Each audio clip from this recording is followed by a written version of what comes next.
So, hello everyone. Welcome back. I just started a YouTube recording. I forgot to record the earlier section, but hey, it's Zero Escape time. You guys ready to get a new ending? I'm fucking ready. We just talked about dissections before I started recording for YouTube here.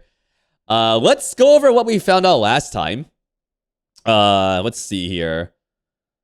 Yeah, so there's this whole thing of like the New York black market. Some more stuff with Lord Gordain, who won like the casket with Alice back in the day in 1912. That's the same dude who bought the Gigantic, who we're assuming were on the same ship. That's the Titanic ship sister. More importantly, though, lots of stuff with the bookmark we got in. Let's see here.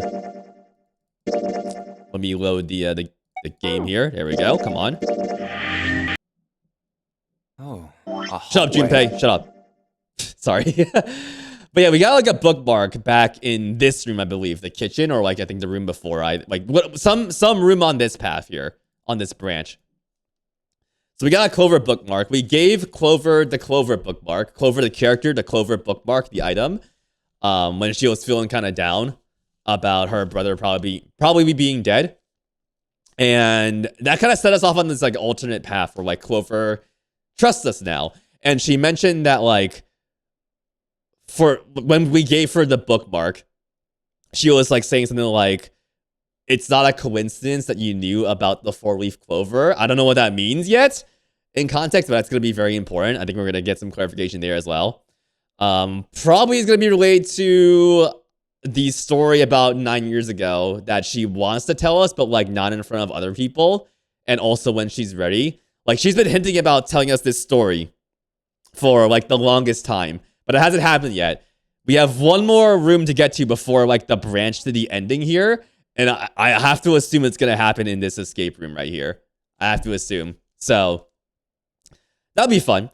Got some discussion on Locke's socks and also the ship of Theseus. I did some research actually after the stream on the ship of Theseus stuff.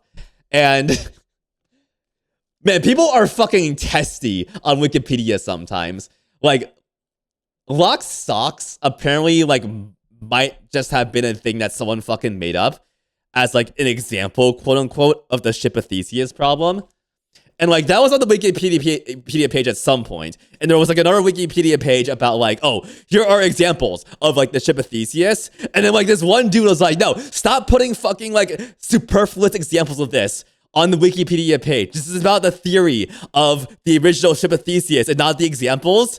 So those pages are now gone. Like the Wikipedia page of the ship of Theseus is like it's just very basic now. Like it used to have like a whole shit ton of examples and whatnot, like about like ships and like Locke's socks and like other stuff like that. People were really testy about that. Philosophy is the study of arguments, so I'm not surprised. Like we have like this like philosophist like Wikipedia editor just like hounding everyone. That was really fun to look up. I wrote like a whole thing in the Discord about it, if you're curious. What else did I write down here? Yeah, Clover was talking about the ship of Theseus, about like how we regenerate our body parts and like are we like the same person as we were, because it looks like because you know all of our body parts and like our cells are like constantly regenerating. So like are we still like the same person after like a full shedding cycle, as we could call it. So there we go. There is mostly what happened last time. That's what mostly happened last time. It's also very interesting that this route is also the same route of the Axe ending, where like Clover just fucking kills everyone. And this happens because like this happens directly because she just assumes that whoever adds up to like the number of the door that Snake quote unquote went through, like killed him, like pushed him through that door. She just assumed that like those people killed him, so like she tries to get her revenge and like kills them all, right? But now like Junpei is like actually like a support structure here for Clover, so like she's definitely a lot more stable, and how she's gonna open up and how that's gonna affect the ending here that we're gonna get right here is gonna be very interesting. So there you go. That's your summary I know I've been yapping. that was like maximum yap right there. Whether you understood any of that is up to debate. But let's do this this escape room here. Actually, let me like just pop into this just for context. Here we go. Oh, a hallway. Sisyphus is rolling a boulder towards the Grand Hilbert Hotel. The hotel has an infinite amount of rooms, but they're all full, so they may not be able to accommodate him or his boulder. If you choose to divert him, the boulder will destroy the ship of Theseus, but the ship has had all its constituent parts replaced, so it may not actually be the same ship. Is Sisyphus happy? I don't know if Sisyphus wanted to destroy the ship in the first place. I mean, that's the real question there. It's far too narrow to be called one. Oh yeah, Ace is here as well. I hope he fucking dies again. Just saying. I hope he fucking dies again. Fuck this guy. They found themselves in a small space outside of the wheelhouse. On their left was a wooden door. Yeah, they were going to the captain's quarters next, I'm pretty sure. Yeah. This seems to be the only route. Yeah, let's go. Junpei pushed it open and stepped into the room beyond. Yeah, here we go. Wow. Yeah. What was that? It was like, wow, like what was... You sounded vaguely like a cat there, Junpei. Vaguely Catboy Junpei sounding. It was full of all manner of turn-of-century electronic equipment. Well, these machines are weird. I've never seen any of them before. Huh?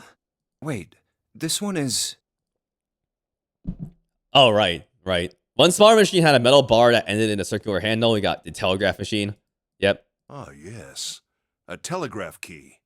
These were used. This must be... Yep, okay. And here's the captain's quarters, and... Oh, God. That's so fucking loud. Bro, turn on your mic, Zero. Holy shit. Zero, turn on your fucking mic. God damn it. Can a moderator deafen Zero in the voice call? Thank you. They're too fucking loud. well, we won't know if we don't open it. Right, so we opened this, and there's a dead body. Right, here we go. Yeah. Yep. The first thing you saw was a man on the floor covered in blood. Junpei felt his blood. Junpei felt his body seize up. His mouth went dry and he felt very, very cold. The blood in his veins... Okay, there you go. The blood in his veins slowed to a crawl, and his heart tightened like a fist. Not again. This was the third time he'd seen the horror of death laid out before him. He didn't think it was something he could stand to see much more of. Still, he had begun to accept that whatever it was that he saw, whatever happened to him was beyond his control, and whatever force controlled him was driven by a determination that he could not hope to match. Damn. I am spitting bars on this reread.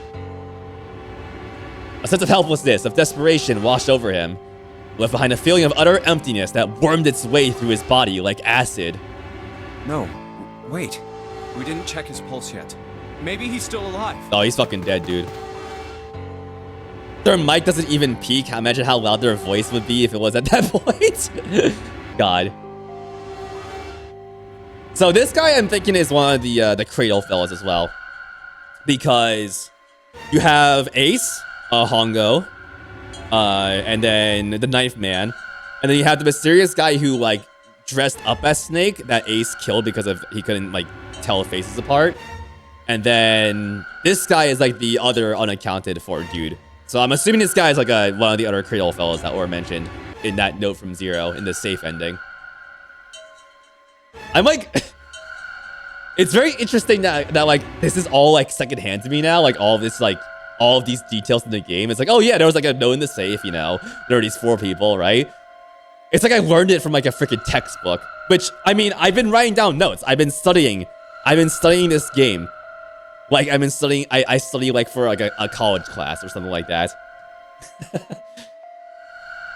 Yo, N, what's up? How you doing? Good to see ya. Maybe this time he'll be alive. Maybe. Maybe Clover can like revive the man. No pulse. He's dead. Well, damn. It must have been this. Keep it on that axe this time. Is Clover still gonna get the axe? Like, I'm assuming so, but like how she uses it is probably gonna be different. That's what I think. These does that? And we know this band. I believe this is the same. I think. Hold on. Yeah, this is this. Okay, so in the safe ending as well. Like, you would think the 0 band just registers 0 in the math that, you know, adds up to the digital roots for the doors. But during the safe ending, we found out that the 0 for some reason registers 6. Which is very interesting. The number 6 right there. So, other interesting tidbit there that's related. Bracelet 0. It was only then that Junpei noticed the stench of blood that filled the room. Couldn't help but laugh. Yeah, okay, yeah. You enjoy blood, Maybe Junpei. wise to find a way out of here first. You wanna lick his fucking wound too, Junpei? Yeah. Alright, here we go.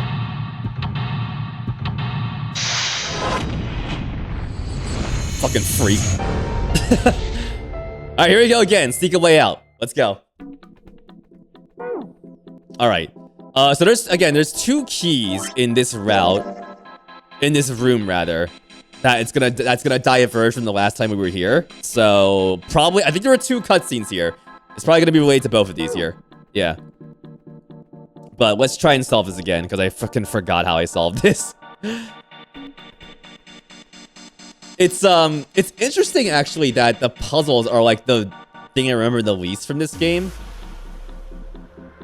Which, I mean, that just kind of shows that, like, the plot is more of the focus for me and potentially the game as well. Like, for me, the puzzles here are like a means to an end. Oogboard asks, do you know about work chocolate? I think I've heard of it once, but enlighten me? I've heard of the term, at least. Fall on the chair. Do you think this is the dead guys? Yeah, okay. It's kind of creeping me out. Yeah, morgue chocolate? Yo, who wants to eat the morgue chocolate? Yo.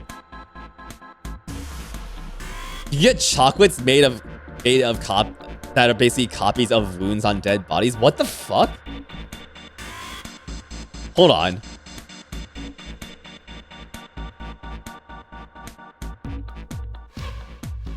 Oh, that's wild.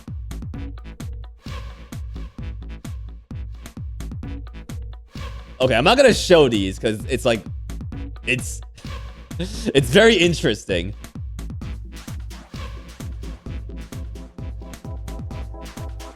But yeah, it's just molds. It's just chocolate made from molds that are basically like wounds. Lots of holes. Lots of vaguely suspicious holes in this chocolate I'm looking at here. Okay, you can have one. Hold on, I'll show one of these here.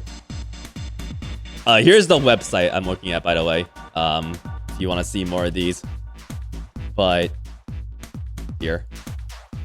Oops.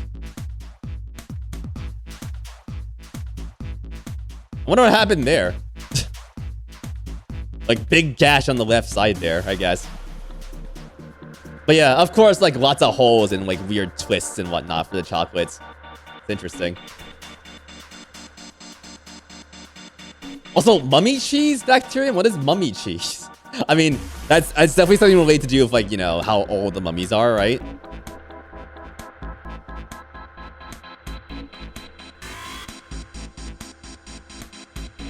The Terran Basin mummies were discovered wearing tiny husks of cheese around their necks.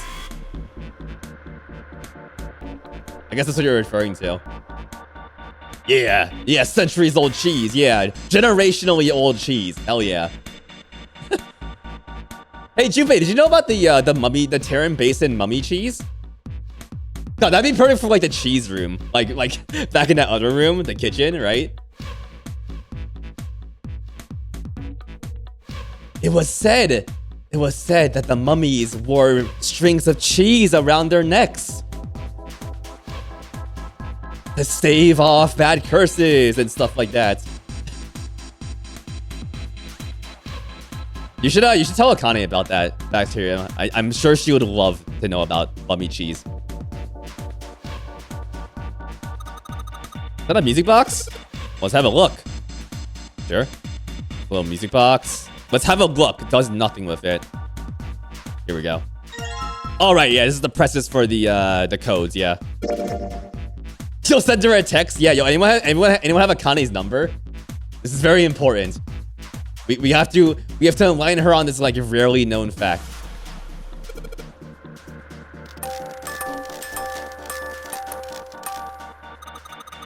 Morse code. There you go. It's a lamp, but it doesn't turn on. I don't think there's anything special about it. A lamp.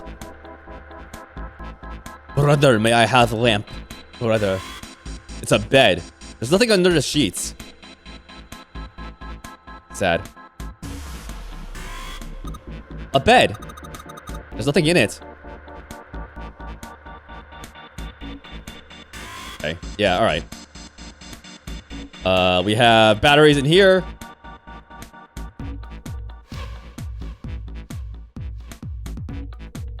And this run is... There's have an entire box of batteries here. Jesus. Like, I don't know, like 20 car batteries. We have monitors for all the different rooms here we've been in. Yep. A bunch of weird buttons on this one. They probably switch what you see on the screens. Do you know how to work this thing? Why don't we just press one of these? Uchikoshi loves math. Yo, so true. Duxubai has learned well from this game. 0. Oh, right. I remember now this fucking pain in the ass puzzle. Yeah. That's right. Huh.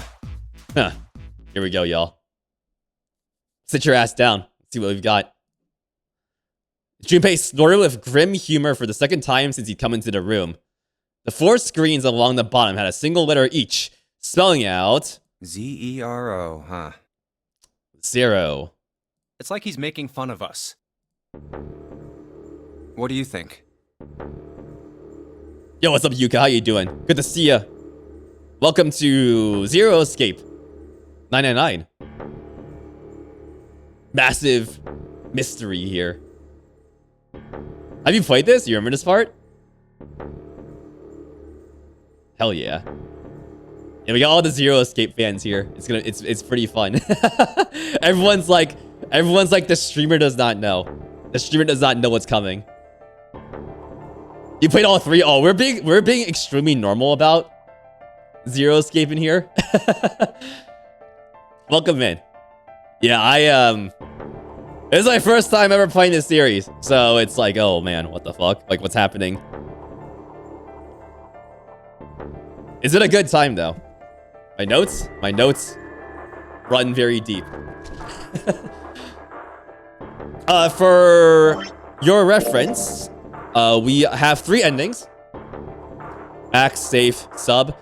We're currently on this route to get all these white keys to see what different ending we get on the left side branch here. Kihu. Chat. Anna? Clover nodded. Nothing. It seemed that she cared about Little. Of course, Junpei could hardly blame her. Given the strain she was surely under, Junpei was somewhat surprised she had responded at all. Still, he had to ask. It's a roll too. Man, chat. I think this playthrough is like definitely up there with the most Twitch smile faces that have been used. I didn't finish the Clover like smile emote. I have not even started it because I've been working on other art, but I'm gonna keep working on it. What about him? Do you think that's really Zero? Clover shook his head, or her head, weakly. There's no way that's him. Didn't I tell you already? Zero is one of us. Right, and this directly connects to what we just talked about in the previous room. Okay, this is gonna be spicy. Okay. Right. Well, even if he wasn't one of us, there's no way that man could be Zero. Huh? Don't you get it? The letters that spell 0 on the TV screen, the captain's clothes he's got on, and of course, the bracelet with a 0 on it. It's too obvious. Look, this is 0 right here. This dead body is 0. Isn't that kind of fishy? You're right. Only an idiot wouldn't see through something like that. Bait for dumbasses. No, that's not the point. I'm not trying to make fun of them for thinking a trick like this would work. I'm sure they didn't think it would work, which makes me wonder. Oh, are you not gonna voice that? Why did he do it? I think this is a challenge. A challenge from the person who's really behind all of this. He's making fun of us. I thought like Junpei was just gonna, he was just like giving that like a really long break. A really long dramatic break before he said that, before he said why did they do it. But no, he just didn't voice that line. Don't you get it? If whoever killed this guy really wanted us to think this corpse was 0, they'd never have put a bracelet on him. Walking around with a 0 bracelet would be like hanging a sign around your neck that said, I did it! Well, bracelet's different really, but in terms of like how people see it, yeah, it's a 0 bracelet. Anyone with a brain would be able to see that this guy is supposed to look like everything 0 is supposed to be. Might not be in adventure mode? That'd be whack. No, it's still there. Just like we did. The killer must have known we wouldn't think he was 0 and put the bracelet on him anyway. Killer must have known we wouldn't think he was 0 and put the bracelet on him anyways. Do you know why? Why? Like I said, he's mocking us. Too bad, suckers, this isn't 0. Where's the real me then? See if you can catch me. It's the same bad joke a lot of criminals like to play. They'll just sit back and watch people run in circles. Yeah. People love watching people be dumb sometimes. That's really twisted. But it almost seems kind of childish. Hey, it's like it's why some people watch certain streamers. That's a fact right there. Like, hey, let me watch this person make a fool of themselves. Yeah, you're right. It's really childish. It's like it's just a game to whoever this person is. That's what seems funny to me.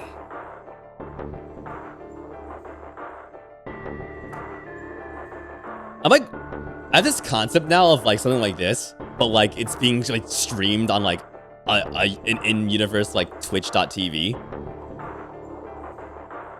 That'd be pretty cool.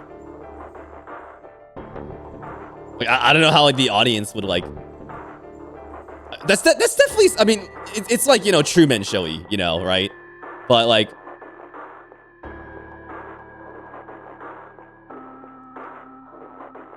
I'm wondering like what kind of like audience participation would be a part of something like this, something like the Nonary game.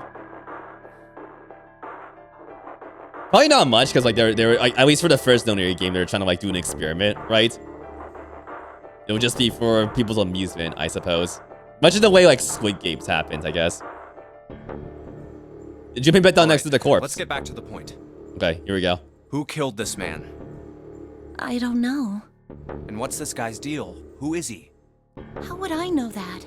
If I knew anything, I would have told you. You have no idea who he is. Why would I? It's interesting line of questioning. Junpei sat back on his haunches and thought. We should check and see if he's got anything on him that might tell us who he is. Give me a hand here, Clover. Huh? We gotta flip him over. How else are we gonna search his pockets? Yes, touch the blood. Okay, fine. Guess I'll do it. Clover didn't move. Junpei had no choice but to move the body on his own. Here we go. He grabbed hold of an area not completely covered in blood and shoved. It took a moment, but eventually Junpei felt the man's bulk begin to shift. But just as it did, Huh? something fell from the man's left wrist. Hey, it's the... Ooh. Okay. A bracelet with 0 on the face. Lastly, let us discuss how to remove the bracelets. There are only 2 ways to do so. 1. You escape from this ship. 2. Your heart rate reaches 0. In other words, once the bracelet is taken outside the confine of the ship, or detects that Ignora's heartbeat has fallen to 0, it will shut down automatically. Yo, Ice the Unknown Ranger, welcome in. Good to see you. Oh, why is my duck not working? Come on, ducky. Yeah, welcome in. We are heading towards a new ending in this game right now. In 999 here. So it's gonna be very... I am like shaking in anticipation, like very vaguely. There's your duck right there. There you go. Oh god. Junpei stared at the bracelet. This man... He's dead, isn't he? Why are you saying that? I mean, we already figured out he was dead, right? Like, what's going on here? What endings do you have so far? If you look at the top left of the screen, you'll see the icons, but I have axe ending, I got safe ending, and I have sub ending. And we're going for whatever this is right here. Whatever this is. Whatever the heck's going on here. You see. Yeah, I think I got sub first. I got sub first, and then I got axe, and then I got safe. And safe is when stuff really started kicking off. I did my whole like theory presentations and things got super interesting. Huh? No, it's just... I guess I didn't really think about it until right now. Okay. If his bracelet's off, that means he's dead. Yeah, fair enough. Fair enough. Well, it's pretty obvious that he's dead. You don't really need to look at his bracelet to figure out that he's dead. Yeah. I guess you're right. It is pretty obvious. It's interesting. Like maybe like the rules have been... Oh, is that like a form of like him getting desensitized to it all? You know?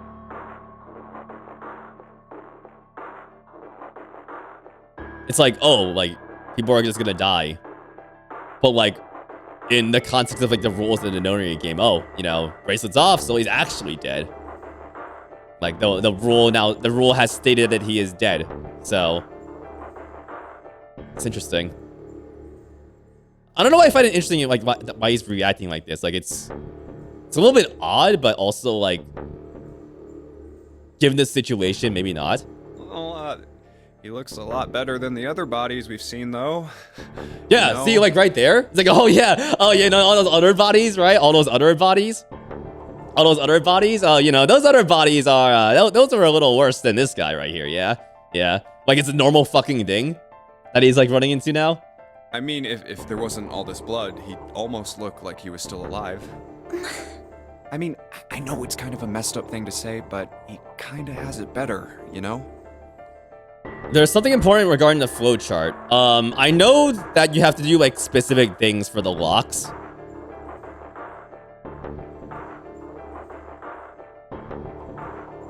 I think I'm good. Like I know we can get like the other routes and whatnot. I know how to get this one here, and there's like another ending for some reason I don't know how to get right now, but like we'll figure it out. I think I'm good. Dying from a bomb going off inside of you? I mean, that's just... Some of Snake's bones went right through his skin. On which arm? On which arm? I think the explosion must have thrown him against a wall or something. There was a broken bone just sticking out of his left arm.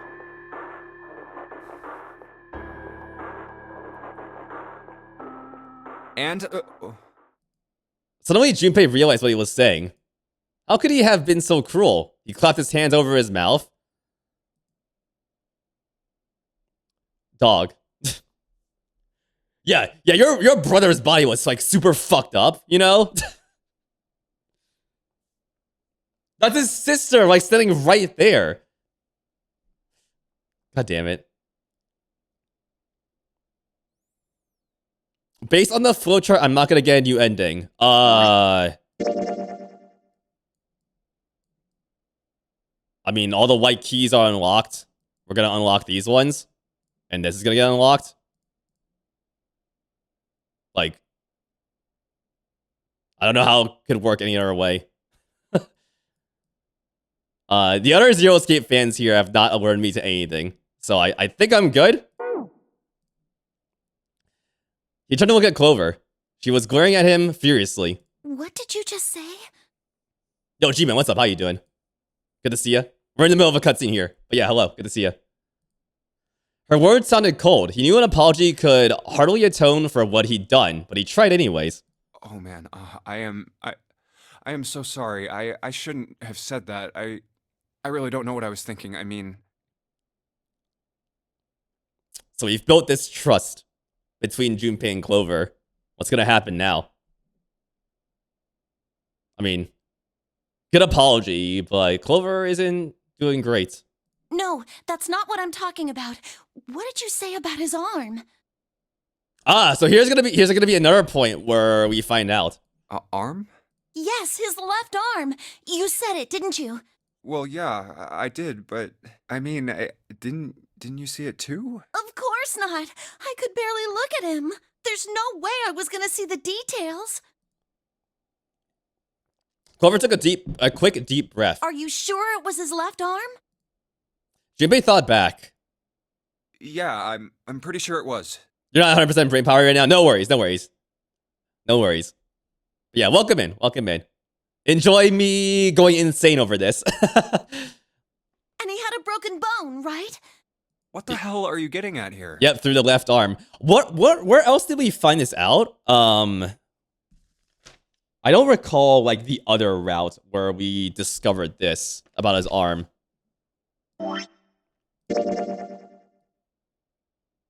Was it during...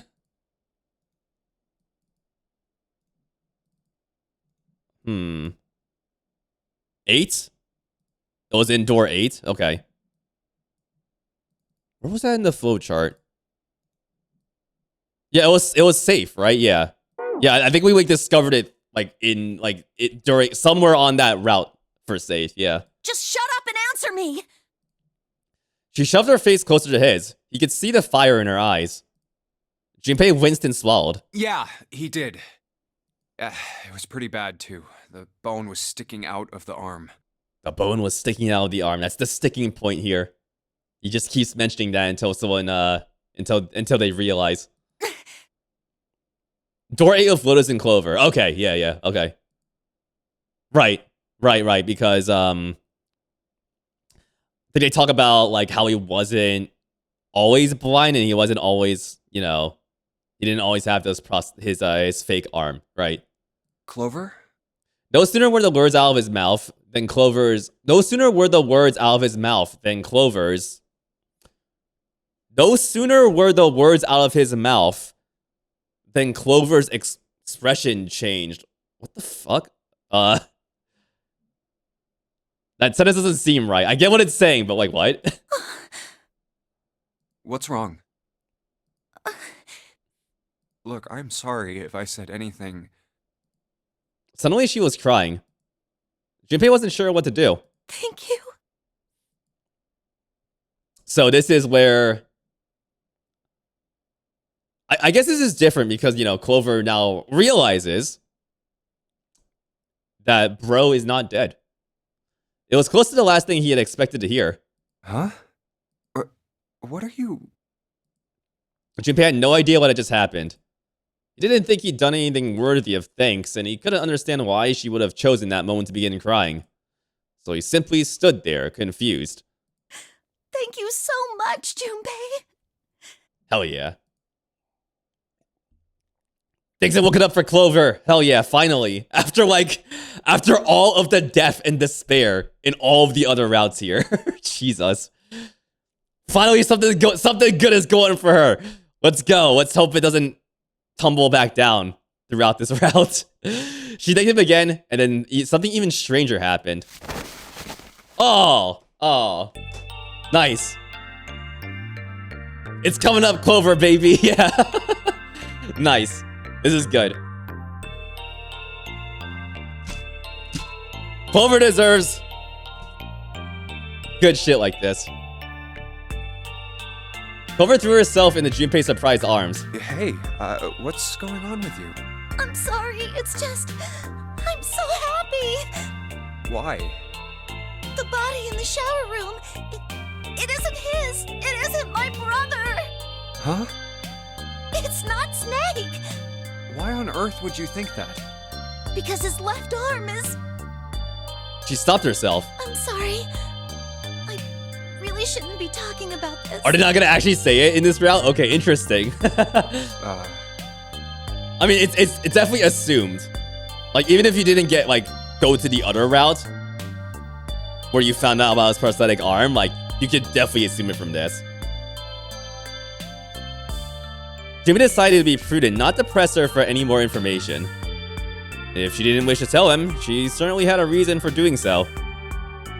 Perhaps more importantly, however, if Clover was so certain, then she was likely right. That meant the body in the shower room wasn't Snake. It wasn't much, but that knowledge lifted some of the weight from Junpei's heart. Both of them, really. But he's still alive. I'm so happy. Tears shone in her eyes. Those tears melted Junpei's heart. As she cried, she had pushed herself up against his chest like a child. Junpei put his arms around her and held her tight. I'm so glad. This is so sweet. Yeah. After all of, like, the anxiety and, like, for lack of a better word, dooming from Clover, she finally gets the release, you know. I mean, it's just like getting any kind of good news after, like, maybe someone was, like, in the hospital for something like bad, but, you know, they're fine now. It's like it's the same deal there. Nobody's doing French like Uchikoshi. Yeah. This whole arc between, like, Clover and Junpei, this has been super cool. I've been very happy seeing this evolve. Yo, Morta Lana, welcome back. Hello. This is such a nice moment. Yeah, everyone loves this CG in here. Everyone loves this CG. It's so good.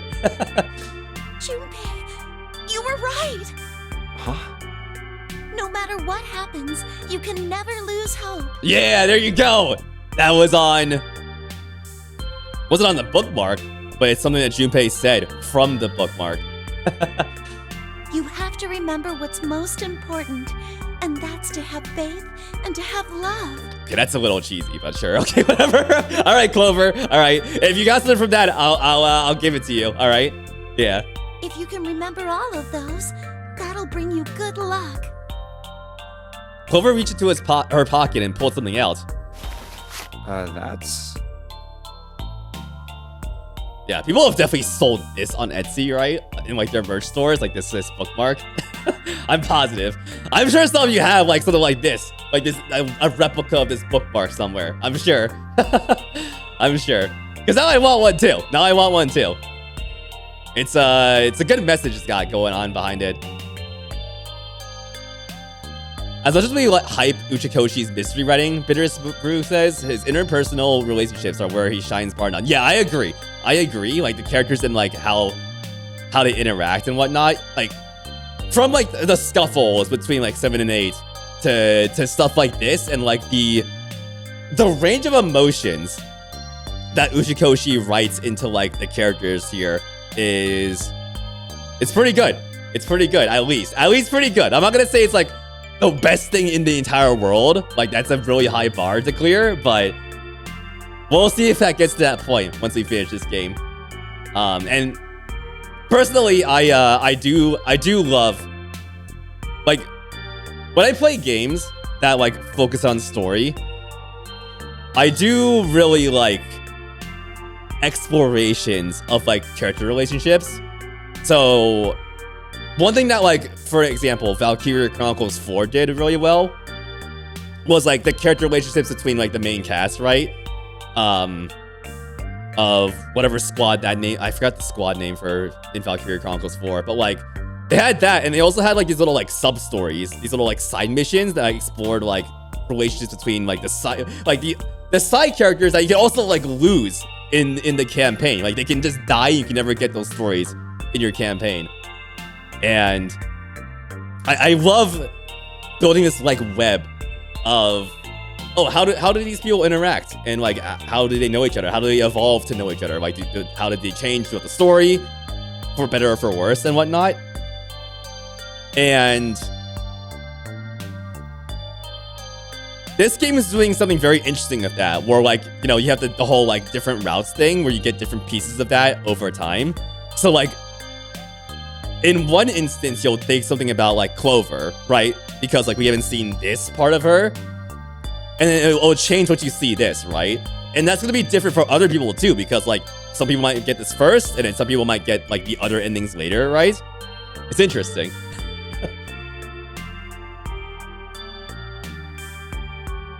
The stories weren't like the best thing in the world in Valkyria Chronicles 4 Bitterest Brew, but it was still something. It still meant that like if you saw their story and they died, and like mostly because you fucked up in a mission, like that would hit. That would hit because like you saw them and like their friends and whatnot, and it's like, oh fuck, I did that. Yeah. So here it is. It was a laminated bookmark of a 4-leaf clover. I only made it here because you gave me this. I was suspicious of everybody, and I was angry and miserable. But because I had this 4-leaf clover, because of what you said to me, Yeah. Junpei hadn't thought his words would have had such an effect on her. Her words were making him feel a little awkward. Thank you so much, Junpei. She looked up at him. He scratched his nose and pretended to notice something interesting somewhere else in the room. Oh, if you really want to thank somebody, you should be thanking Santa. Santa? Why? Well, he was the one who gave me that thing. And the words for each leaf, I got that from him too. I'm thinking. Oh.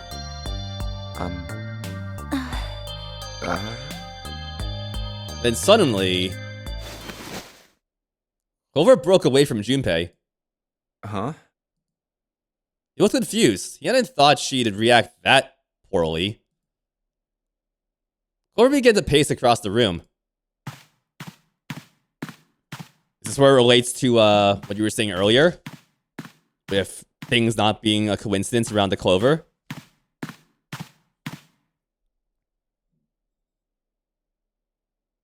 You read audiobooks, so just sit on a shelf. I mean, I'll just hang like the bookmark personally. Like I don't really use bookmarks for my books. Like I just remember where I just honestly just remember where I left off, right? But I mean, it'd be like any other piece of video game merch. I'd like hang it up and be like, hey, look at that. It's like that's the bookmark from this game. Mortalana says, I don't have a replica of the clover bookmark, but my mom gave me an actual 4-leaf clover pressed into a bookmark when you were small, and it was very magical to realize that after how much the game ended up mattering to you. That's fucking awesome. That's awesome. Holy crap. It's like you got the bookmark and like the game in a sense like wrote about the same thing. Wrote that same bookmark into the game in this meaningful way. Clover paced 6 steps to the left, 6 steps to the right, another 6 to the left, and then she stopped. Did Santa really tell you those things? Did Santa really tell you those things? Her eyes were serious, but not angry. Yeah, he did. Did I say something wrong? Oh no, not at all. In fact, this could be really good news, I think. First, note of the day. It's good news.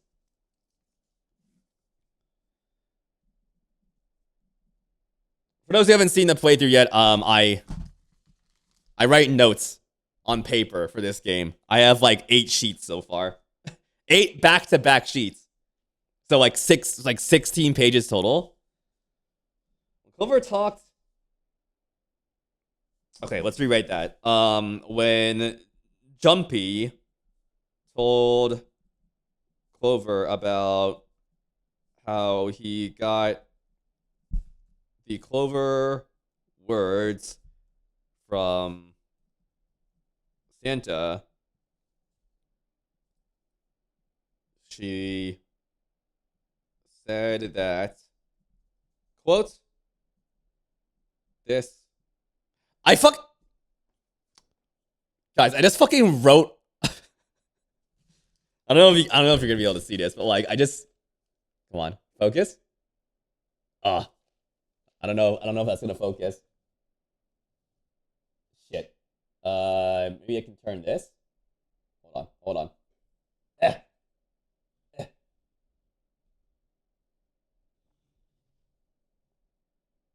you can see it, kind of. I just wrote a quote symbol and then quote after the quote symbol.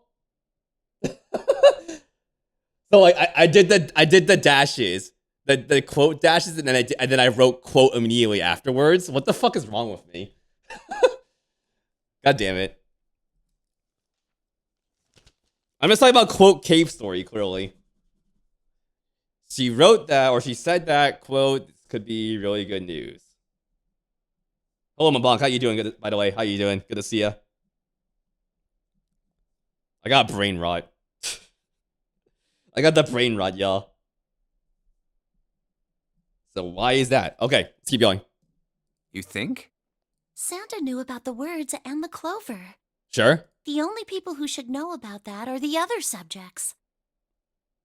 So I thought. The other subjects. So was this like a thing in the first Nonary game overall? Subjects. The other people who were in the experiment 9 years ago, with my brother and me. Oh shit, here we go. Alright, Ace, don't fucking walk in here, you fucking sad little old man. But he's blind. And I was part of the Nevada test group. Then. Huh? Nevada? Like the state? What? This is probably the. So I think that like it's the Ganstill experiment. So they like split people up, right? And I think there's like a sibling slash like family relation like connection between like the groups here. So like the Nevada group is one group, and like the other group is probably like, you know, whichever one of them is like the person, the group under duress that the other group is trying to communicate with in the Ganstill experiment. So we'll figure out what groups there are. I don't want. I'm trying to speculate on things that they're probably gonna explain in like 2 seconds here. All right. So Clover was part of the Nevada. Man, I swear to God, like, if you compare my first VODs in this game to now, like, I probably sound like 200% more insane. I swear. Also, welcome back, Ice. You got food? What food you got? Did you bring enough for the class? Alright, so Clover was part of the Nevada test group. So neither of us would be able to recognize the faces of the people who were on this boat. Okay, I'm not entirely following, so I'm gonna write this down.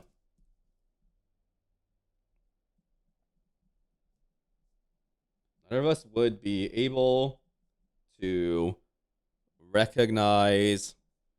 I'm sorry for like stopping to write this stuff down, but like I need to. It has made the playthrough better for it, so I'm gonna keep doing it. Of the people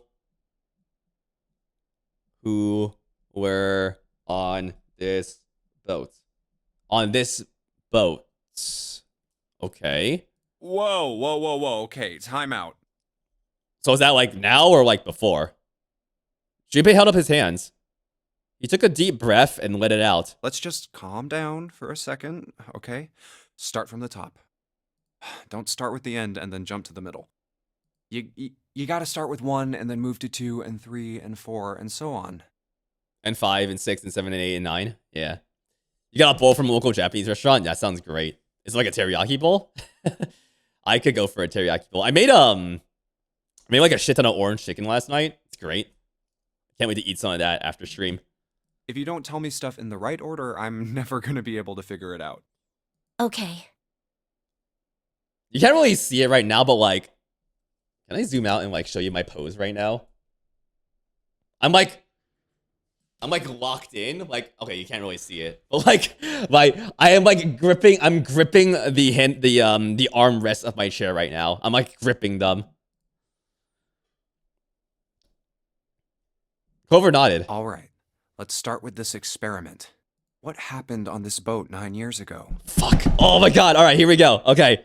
I have been wanting more of this. I've been wanting more of this ever since like 7 talked about it for like, I don't know, like 4 minutes. He was talking about how he vented, right?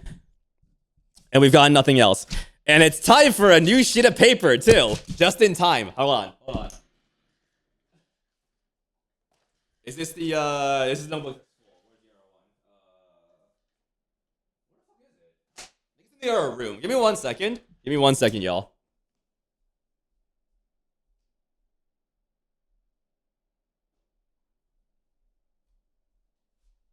There we go. All right.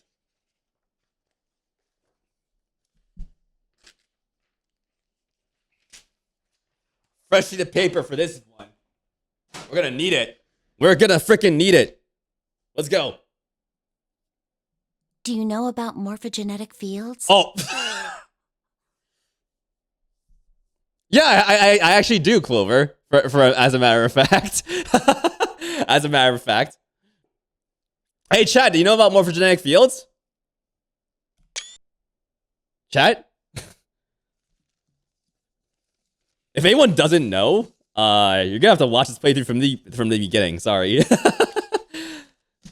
Do I know about the Funyarimpa? I do know about the Funyarimpa. I do know. Only those 9 and 999 players don't know about it at this point. But why are you talking about morphogenetic fields too, huh? I thought that was just an Akane thing, huh? Morphogenetic fields. He did, and the realization sent chills down Junpei's spine. All right, how about this? Theory of the telepathic mechanism. I think Lotus mentioned something like that. Yeah. Junpei recounted what Lotus had told him earlier. Clover nodded. Telepathy, huh? The morpho fields. Well, that's not really it, but I suppose it's similar. Yeah, I mean, it wasn't mentioned explicitly by Lotus, but yeah, it's similar. So they were testing telepathy on this ship? Yeah, I guess so. So, what exactly did they have you guys do? The same thing that we're doing now. Exactly the same thing. What? The nonary game. 9 people were put on this boat, and 9 others were put in the building in Nevada, and the game started.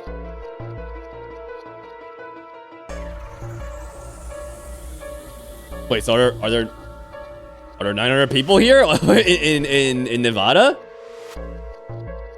We'll see.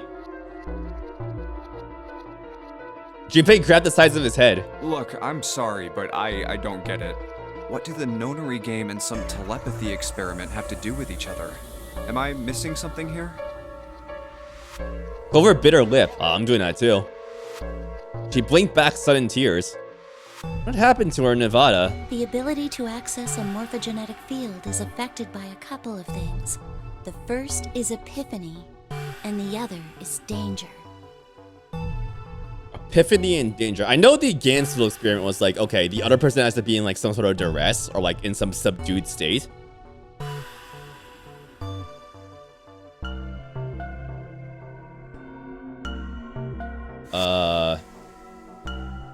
You need epiphany and danger. Like Clover. There we go. Well, the writing down, yeah. I gotta write down a lot right here. You know how sometimes when you're up against a really tough problem, and then the answer just kind of pops in your head? Yeah? That's an epiphany. And what you learn from the epiphany can be transmitted with telepathy. Sure. When you add danger to that equation, then it gets easier to transmit that information over telepathy. Because you're under more crisis, you know? It's just like adrenaline, you know? But in a mental sense, I guess. Well, it's still a mental thing, adrenaline, in a sense. But like, you get what I'm saying. So you're saying the nonary game was supposed to introduce that element of danger? Yeah, but it couldn't be just any old danger. It had to be life and death.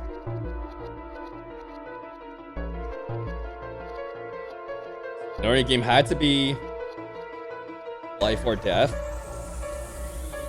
because of that second aspect, the danger part. And someone did actually die. A girl.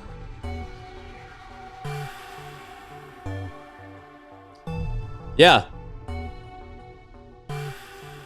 Yeah, I'm sure someone did.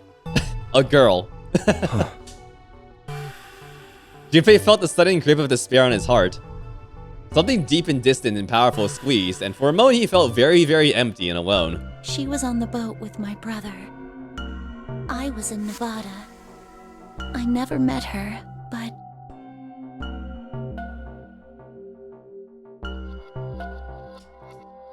I mean, yeah.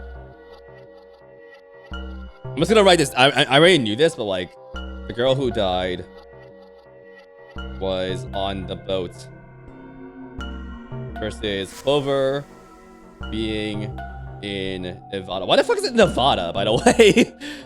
why is it Nevada? Why is it specifically Nevada? Was it just cheaper to do it there? yeah. The taxes on death games. Yeah, Oh, that was really low. I tried to do a zero voice there. Here we go. yeah, the taxes on death games were lower there. Yeah. Yeah. Also, yeah, Black Mesa. Yeah, I guess so. And also the desert too. Yeah, I guess it like lots of weird sciencey stuff happens in Nevada because of that of that desert shit. It's just in the middle of nowhere, so they can do like suspicious things. I did hear her name. Her name was... So you heard her name? Oh shit. Hello? Hello? Fuck you, Ace! I just threw my pen. This is Ace, right? Fucking asshole. The sound of the door opening was like a gunshot. Junpei spun around. Fuck Oh, you! my apologies. Fuck you! I seem to have disturbed you. Fuck you! Asshole. Ace. You two must have strong stomachs. I'm gonna rip out your stomach in a second. Wait, what are you talking about? Oh, because of the... Oh, yeah, because of the dead body. All right. Right. God damn it, Ace. Ace hole. Bacterium's like, I hate you people. I hate you people. You're always coming here at the worst times. I'm just trying to do my own fucking thing, Grandpa. I can't imagine how you could stay in this room for so long. Ace glanced down at the floor.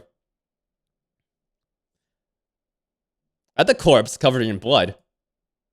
At any rate, Junpei, would you be so kind as to come and help me with something? I never liked this fucking dude in the first place, G-Man. Like, I was neutral at best with him, but he always seemed like very off with how agreeable he was. He sucks in like a, wow, I love to hate him kind of way, you know, like Anna's saying. I'm having a little trouble and I could really use your assistance. Come on, it'll only take a moment. G-Man. I like that message. The game proved for our guy to be the bitterest brew. With that, he turned and walked back towards the communications office. Talks about this is not Dr. Wily, but probably similar evil thought process going on there. Clover waited until he was out of sight and then spoke in a small, quiet voice. I don't want Ace to hear us. We can talk about this later. Yeah. We don't want him. We don't want him to hear us either, Clover. Yeah, I know. I know. Let's chill. Hey, wait. Clover ignored him. From outside, Junpei could hear Ace calling. Junpei, what are you doing in there? Hurry up. A fucking... Checking my crypto profile. Shut the fuck up, dude. Grumbling to himself, Junpei stomped off towards the communications office. Fuck.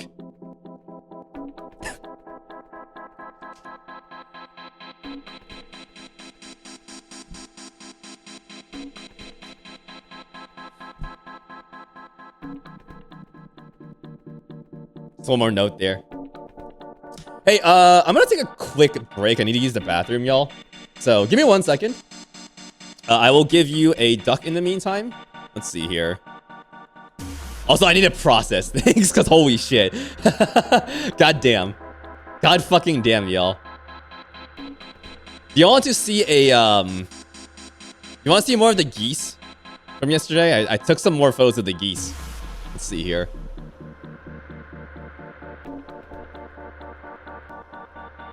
All right, here we go. Here's your BRB goose. Yeah, look at him. The honker.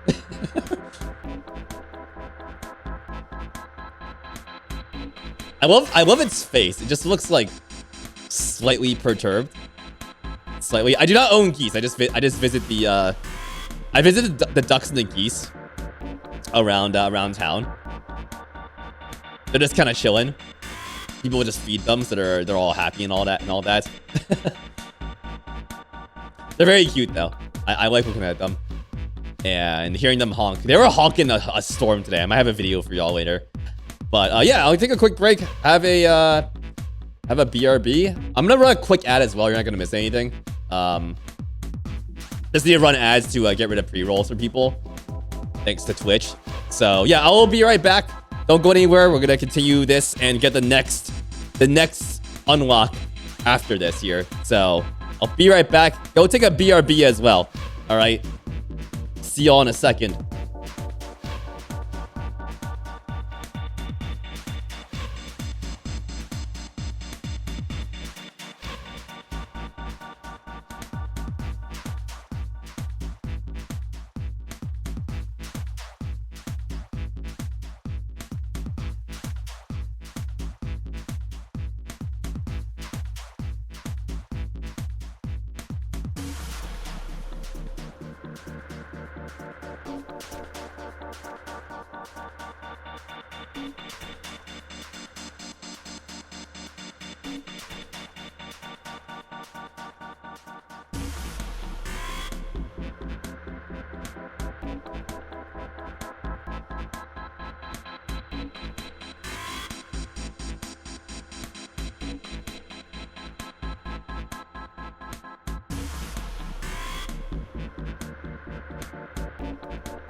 Whoa. Yeah, I think the ads are over. Okay, cool. Hello, everyone. Let me get my camera back on. How you all doing? Sorry, I got some Pocky at H Mart earlier, so I'm having a Pocky stick. All right, get back into it. Let's go. This year I want to draw some like Pocky Day art. I feel like that'd be kind of cute. But flavor, it's just chocolate. That was the one that was on sale at H Mart today. You want Pocky? Yeah, Pocky's good. I like Pocky. Well, I kind of like those like koala bears. Like there's like snacks shaped like koala bears, that have like. There's like chocolate flavor, there's like strawberry flavor, there's like matcha flavor as well. I believe it's called Koala's March. That snack. That shit is so good. Yeah, I like matcha a lot. Ice Stone Ranger, yeah. That's usually my favorite flavor in general. But the matcha ones, I mean, a lot of people like them too, so the matcha ones are usually like just not available. So, look, a hook. That wasn't a joke. I know, man. Asshole. You love the koalas too, Mortalana? I fucking love those. I've loved those since I was a kid. That was like one of the snacks my parents got me all the time. You got 4.5 pounds of popcorn. Holy shit, can I have some? All right. Yep. Okay, sure. Yep.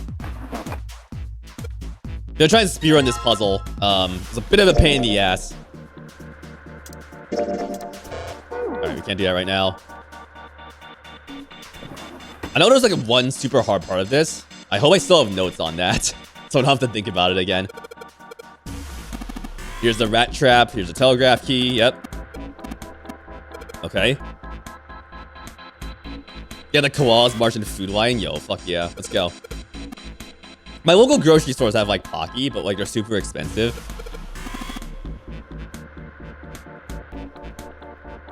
They're not like much more expensive than like H-Mart, because H-Mart's kind of expensive too. If you want like cheap Pocky, you gotta go to like the actual like Asian run grocery stores.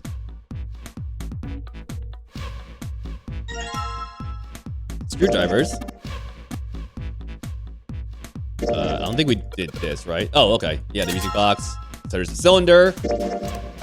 And we can't roll it over that yet. Okay, cool. Cool. Hey, what do you think about this cylinder? Clover. This is a cylinder for a music box, right? Well, doesn't the music box have a little metal comb thingy that runs over the pins on the cylinder, and then that makes a song? It looks like there's something besides the pins on this cylinder, though. Yeah, there's these things that look kind of like little metal fans, I guess. I don't know what it means. What do the pins mean? White piece of paper. It's blank.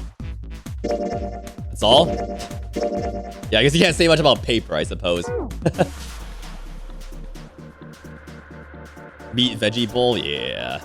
Yeah, I'm gonna have that later. Yeah, your curry looked good, Sir Roy. I want to make curry again with Vermont curry. Usually my favorite type of like curry blocks. It like got a little bit of that apple in it. It's good. Camcorder, yep, okay.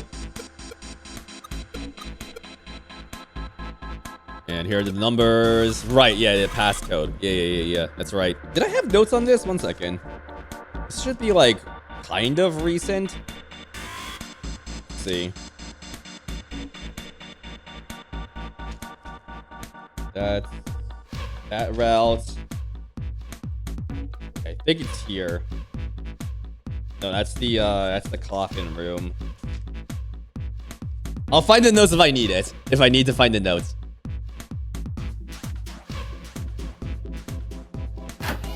Go back in here. All right, so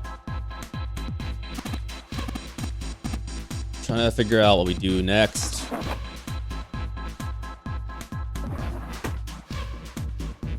You don't get the hot one, use medium hot, it was like nothing. Yeah, this for Vermont curry, like the spice levels are like nothing. Like they're like, for lack of a better term, like Americanized spice levels, it seems like. So if you want like the real spicy stuff, you get the hot stuff. That's what you get. The same rule does not apply for Korean food though. Korean spicy is like super freaking spicy. You gotta be careful about that. Oh, right. Okay. Yeah. So, yeah, ink it up and then roll it on. And then Morse code. There we go.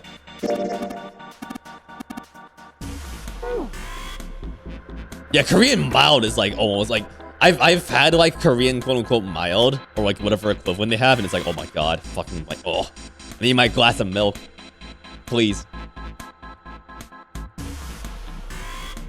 It was extra spicy. Very brave. Goddamn. Okay, Morse code.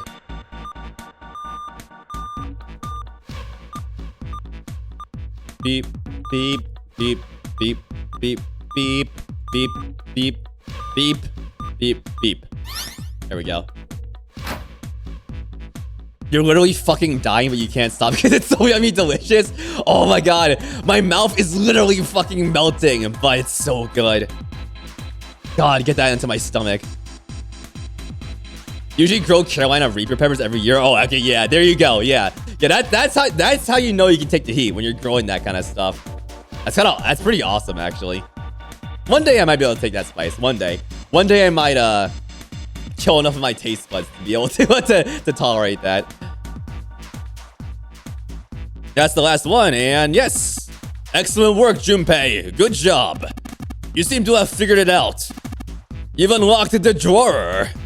It's the worst Ace voice ever.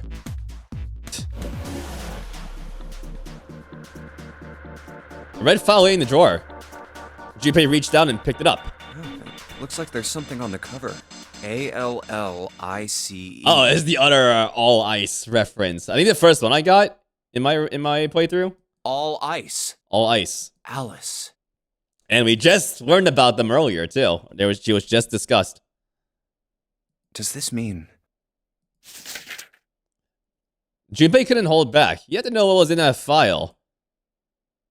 Each page was covered with strange characters. Right, yeah, this is this is what fucked you up on the puzzle. Yeah, I remember you saying that last time. Yeah, right. Yeah, now I know. Like, you saw this, and it was like, oh, this is a way to like the code we have to input. Yeah. They look like tiny drawings of birds, snakes, insects, horned animals, wings, and even kneeling humans. There were many pages in the file, and yet each were full of these strange symbols. What the hell is this? Didn't realize he'd spoken out loud until Ace looked over at him. They are hieroglyphs, a form of writing used in ancient Egypt. Ancient Egypt? That's right. Can you read them? Of course. I can't. What would make you think I could? What the hell? Junpei flipped through a few more pages. It wasn't just one or two pages that were covered in the strange symbols. Every single page was covered in them. Whoa, the whole thing's like that. Trying to read them was pointless. Junpei wasn't going to waste any more time with them. Sorry, 1 second. I just remembered. Let's save.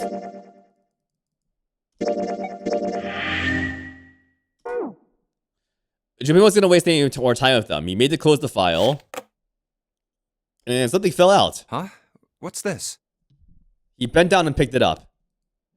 Oh, a key card. There was a symbol on it that reminded Junpei of the symbols for the Saturn and Mercury key cards. This one, however, had a dot on the center of the male symbol. Uranus. That's the Uranus symbol. Thai chilies go great in eggs, and they produce a boatload of chilies. The plant, yeah. We grew jalapenos this year and had so many. The 1 year you grew them, you had more than you know what to do with. You mainly threw in a few in the eggs. Yeah. Yeah. It's a good part about growing peppers, because you always get like a crap ton of them from just one plant. It's great. Especially the spicy stuff, because like you don't want to use too many of those. So it's like, hey, I got spicy peppers for days. My food will be spicy for the next year. In addition into the Uranus symbol, there were 3 words engraved on the card. Something's written on the bottom. Bottom deck library. This must be the key to the library, then. So it would seem. Bottom deck library. Oh. Junpei remembered something he'd heard from Seven when they'd been in the chemical closet. Seven said something like... Oh, right! Alice sleeps in a small chamber past the forest of knowledge beneath the navel of the gigantic. The navel of the gigantic, yeah, and then, you know, the forest of knowledge is the library. Right. So the key goes there. What's my note sheet? Where'd it go? There we go.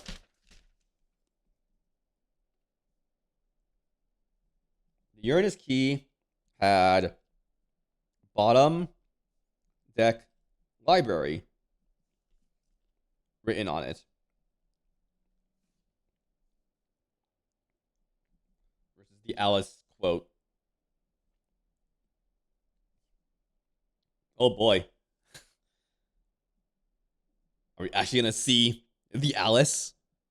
Oh boy.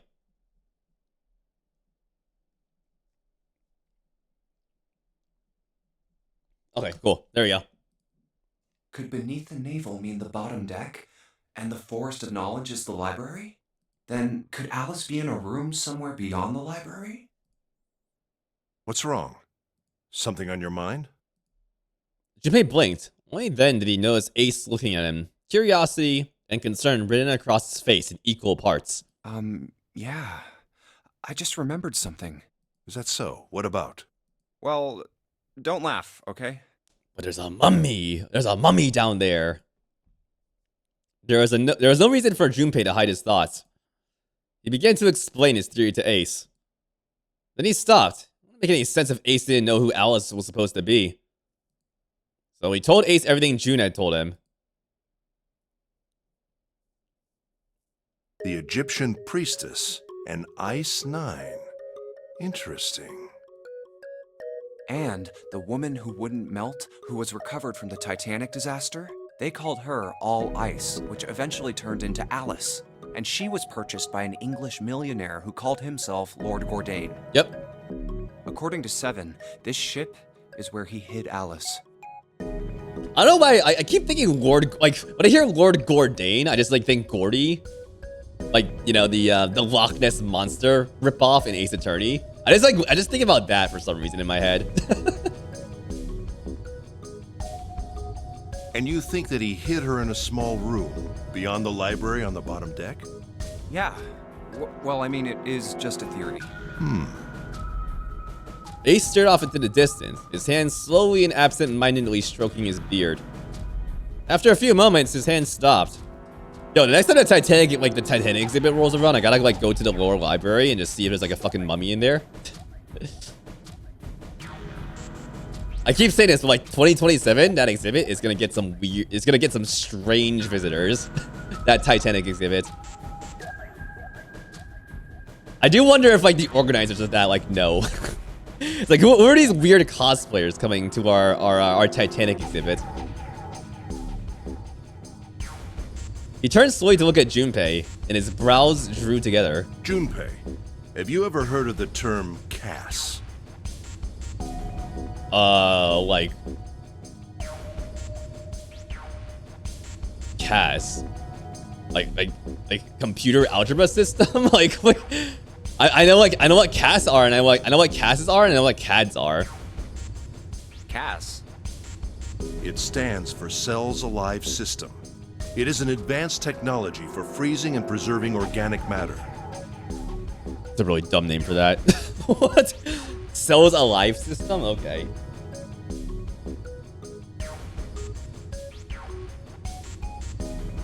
Cells alive! They're alive! Oh yeah, create a sim as well. Yeah, yeah.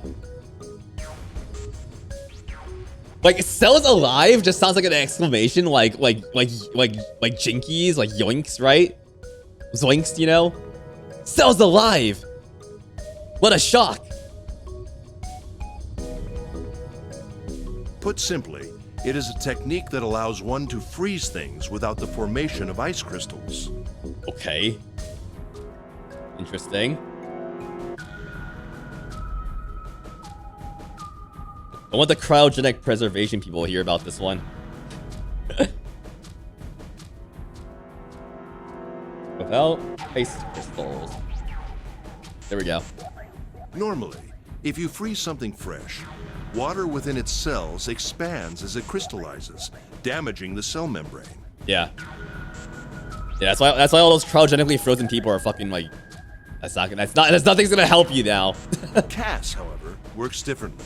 The object to be frozen is supercooled using magnetic fields, and then frozen instantly and uniformly, giving ice crystals no time to form. That's whack. It was originally developed for the preservation of food, as an alternative to the normal freezing process. Now, however, there are rumors that it can be used for other things. What do you mean, other things? Well, there are obvious medical uses, but perhaps also space travel. Right. Just like essentially putting someone into stasis. Space travel? Are you serious? Surely you've heard of suspended animation. Cryogenic freezing? It's a fairly common idea in science fiction books and films. People are sometimes frozen for especially lengthy journeys through space. That was when Junpei understood what Ace was suggesting. Whoa, whoa, whoa, wait a minute there. Ace looked at him and raised an eyebrow. Are you saying that Alice was frozen using that cast thing? Well, I'm sure the possibility is quite low, but it is a I possibility. mean, when was it, like, quote-unquote invented? Like, he never told us that. If the special ice you call Ice 9 does indeed exist, and casts were used to freeze her into that sort of ice instantaneously. You think she could be alive? Well, I can't say for sure, of course. I'm only talking about possibilities. The melting point for Ice 9 is 96 degrees, right? If she were put somewhere where she could reach that temperature... That's nuts. Are you really saying she could have defrosted and started walking about? It's not happening at the bottom of a ship, I'll tell you that right now. Probably cold as fuck down there. You're quite right. It does sound unbelievable. But if she had, then we would have an explanation for the man we found dead on the floor. Sure? You mean the guy dressed like a captain? Yes. He was dead when we found him. Clearly, he was murdered. But if he was murdered, then by whom? Okay. It couldn't have been one of us. That would be impossible. In order to enter the captain's quarters, one must first open door 1. That door that requires the Earth key prevented us from accessing door 1. Who was it that opened that door? Santa and Lotus. Right. Clearly, the two of them could not have opened door 1, or any other door for that matter. Who else then could have done so? Junpei thought for a second. Nobody. After Santa and Lotus used the Earth key, they turned back and met up with me and June. I don't think a fucking mummy did this. I'm gonna be honest, I don't think so. This feels like more like urban legendy than not. Then we returned to the large hospital room and found Ace, Seven, and Clover. While we'd gone into the shower room, Ace, Seven, and Clover had stayed behind. But it's impossible for those three to open door 1. But what about when June and I took the elevator to door 2? No, still won't work. We were only gone 5 minutes. No human being could have run to the captain's quarters, killed that guy in there, and run back that fast. Yep. It would be impossible for any of us to be the murderer. That being the case, who could have killed him? Wouldn't it make sense if his killer was someone who had been in the ship for some time? Right. I mean, maybe it wasn't like someone who killed them. Like, right now. Or like before he came in. Like, maybe just their body was preserved for some reason. And then dumped conveniently somehow. Right at this moment. Or with enough time where like the body is still fresh but not frozen. Hey yo, who wants some flash frozen dead body? It's like, you know, you have frozen vegetables and you like defrost them in like the microwave, right? Yeah, just defrost the body in the microwave and just put it there. A person like that would know the ship well. They would know the locations of all the hidden passages and secret doors. Oh yeah, it's just the body-sized microwave, yeah. The numbered door would mean nothing to someone like that. It would be a simple thing for them to enter the captain's quarters. Then you're saying the killer was Alice? This is no. It was Junpei's turn to raise an eyebrow. Ace shoots his thumb across his lips thoughtfully. Well, this is all only one possible theory. All ice. Alice. Is she really somewhere on the ship?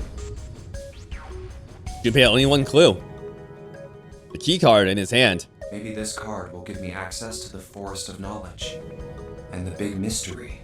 What could be there beyond the Forest of Knowledge? Anyway, Interesting. Whatever. It's gonna have to wait. I can't do anything right now. I don't think she's real. I'll come back to this later. I don't think so. But I guess we'll see. He gripped the key tighter and shoved it deep into his pocket. New materials been added to the file screen. Oh, right, yeah. Give me that key. There we go.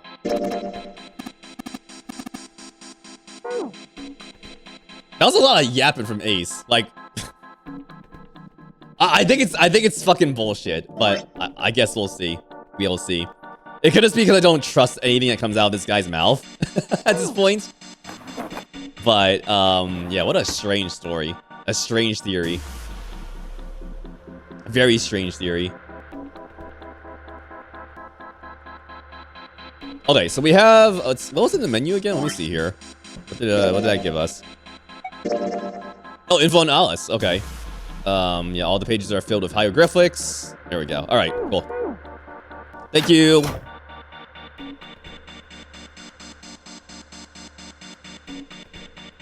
Okay, I think. Okay, I'm starting to remember what we have to do here. Yeah.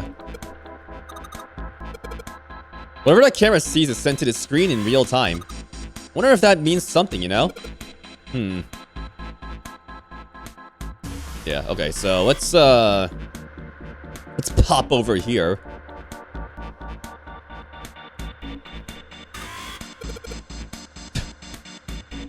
Alright. The key goes in there, and we have our numbers. There are 8 minus signs. That probably means you gotta put in 8 digits. You think you can figure it out? Sign. For 8 dashes. Okay, we don't have the info yet for this. How did I get the info for this? I fucking forgot. Let's see. Oh, right. Oh, shit. God, I just had a visceral reaction seeing this freaking piece of paper. Right.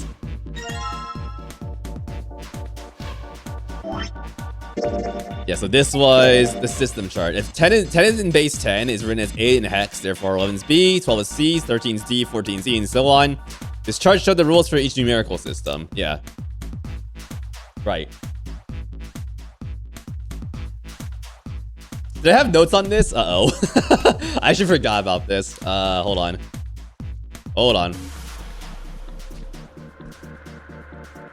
It's just a game theory? It's just a game theory. Yeah, that's definitely the stupidest yap we've had so far. Ooh, board, in my opinion. Like, what are you yapping about, Ace? Like, what is that?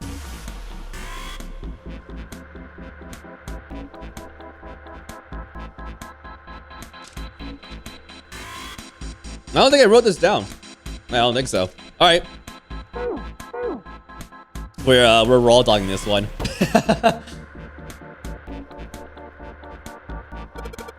8 digits, huh? Once I've put in the 8-digit number, I just press E to enter it. If I mess up, I guess I have to press A, B, whatever. Yeah, yeah. What the fuck? Okay, so it's Z-E-O-R-R-O rather. That's the those are the letters that have to correspond it to here. So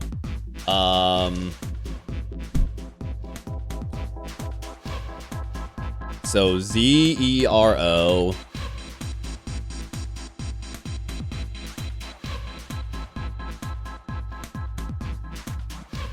I thought I wrote this down somewhere.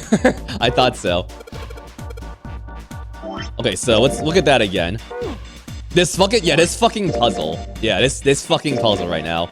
I wish I remember what the answer was, so I don't. Okay, so this is base.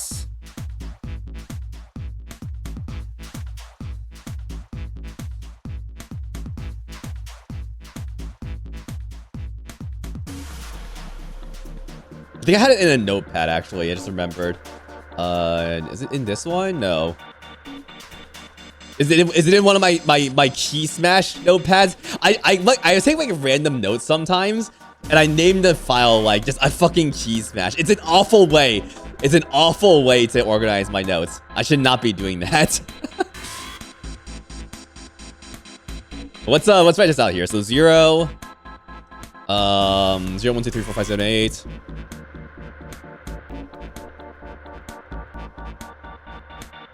Nine. A, B. Oh, right. Okay. Yeah. So Z's. Yeah. So Z's 35 because like it's. I think you're trying to do like yeah. They're trying to do like if you go off like the letters here, like A is 10. So like Z would be 35. Yeah, okay, I remember this now. So Z is 35. E would be 14. So I'll have to write this down a little bit. So it's basically 10 plus, or sorry, 9 plus the, essentially like if you convert the alphabet to like 1 to 26, you just add like that number. So it's like 20, 35, 14, R is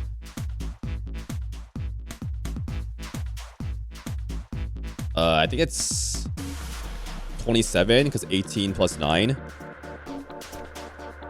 And then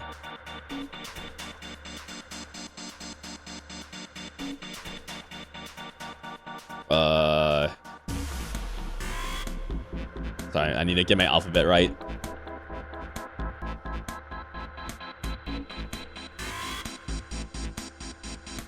It's 24. 35, 14, 27, 24.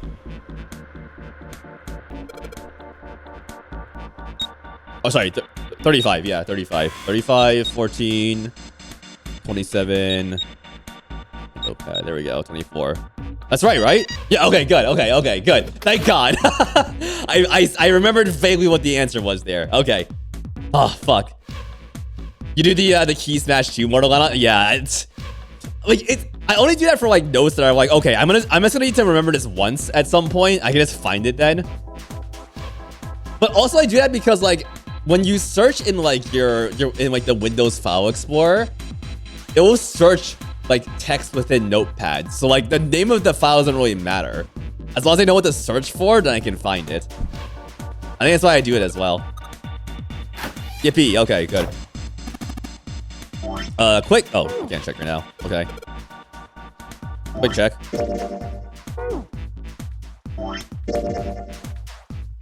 We're good, baby! It's unlocked! We're good! Yeah, let's go! Hell yeah! Alright, let's get the fuck out of here. Alright, here we go! Holy shit, here we go. You found it. I found a sip of water. God damn. They stepped out of the captain's quarters and into another hallway.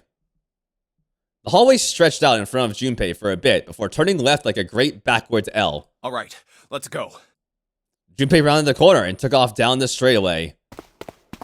You found it! Thank you, chat. Did I get the keys, though? I absolutely did. Yeah, we absolutely got the keys. Thank you, R. Those are a given at this point. I think the choices I chose earlier and taking the right paths basically just gave me these keys, essentially. So, we're good to go. He ran and ran and ran. At the end of the hallway was a door. That's the next door. He made straight for it. Wait, a piece of paper.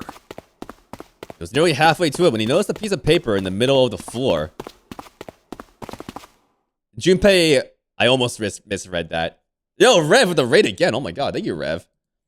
We're in zero escape mode again. Hello, everyone. How you all doing? I'll give everyone a second to dodge spoilers for 999. 999, Al Nasi, what's up? How you doing? Mabonk, Glassbrain, Dingleberry, good to see ya. How was the rest of Rev's Nier stream? I want to play Nier. Because like I'm trying to make this fiction about like a robot and its interactions with like humans, and like I feel like I should play that because like I feel like I should either play that or avoid it because like I don't want to like get too influenced by Nier when I write my fiction about it. I don't know. I have to decide between either of those. People do want me to play Nier, so I think I'll probably play it at some point. But yeah, how's Rev's stream? If you're here, Rev, thanks for the raid again. If you don't know who I am, I'm theLuigiguy. I play lots of games. I'm doing a Zero Escape right now. We're doing a Zero Escape series playthrough. Sorry, I'm 99. What's up, Eagle? How you doing? Good to see ya. Rev fought a robot a bunch, and he talked about Sea Slug. We talked about I think we talked about snails earlier, right? I think so. Yeah, we just randomly found snails on like Wikipedia. So yeah, similar sea fella moment right there. Yo, Top Cape, what's up? How you doing? Good to see ya. Do you think I should start? Do you think you'll start with Near Replicant? I've been told to start with Automata before Replicant. I don't exactly remember why. I don't know like what's the right order, honestly. I'll have to see when I like actually decide to like play a Nier game. Is there like a correct order there? I don't know if there is. The magic is if you consume enough media, Bitterest Brew says, with robots in it, you can pull from lots of sources. Yeah. But it's also like, am I gonna get like, is my idea gonna get too influenced by like the media I consume, and like it, as a result, will be too similar to other things? Like that's kind of my worry there a little bit with like media like that. Drakengard, I've heard about Drakengard. I do not wish to play Drakengard from what I've heard. But Bonk, how you doing? Welcome back.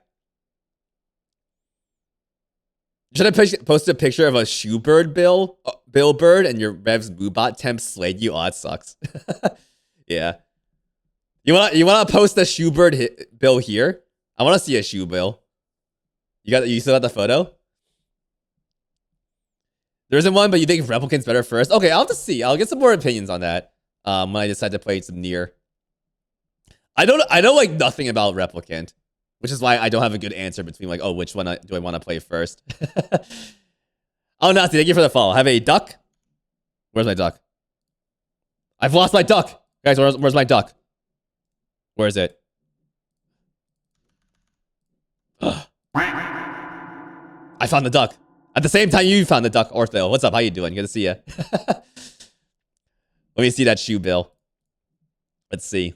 That's a good shoe bill. Look at that shoe bill Connor posted. Look at that. That's a really good shoe bill. I love this shoe bill. I love how they like kind of like bow at you. I think that's a trained behavior though. By the shoe bills that are in zoos. Look at this fucking dinosaur. Look at this. It's not like a dinosaur, but like you people compare it to that. Very scraggly bird. I will raise your shoe bill with a duck. Give me 1 second. Where are my ducks? Let's see here. Where are they?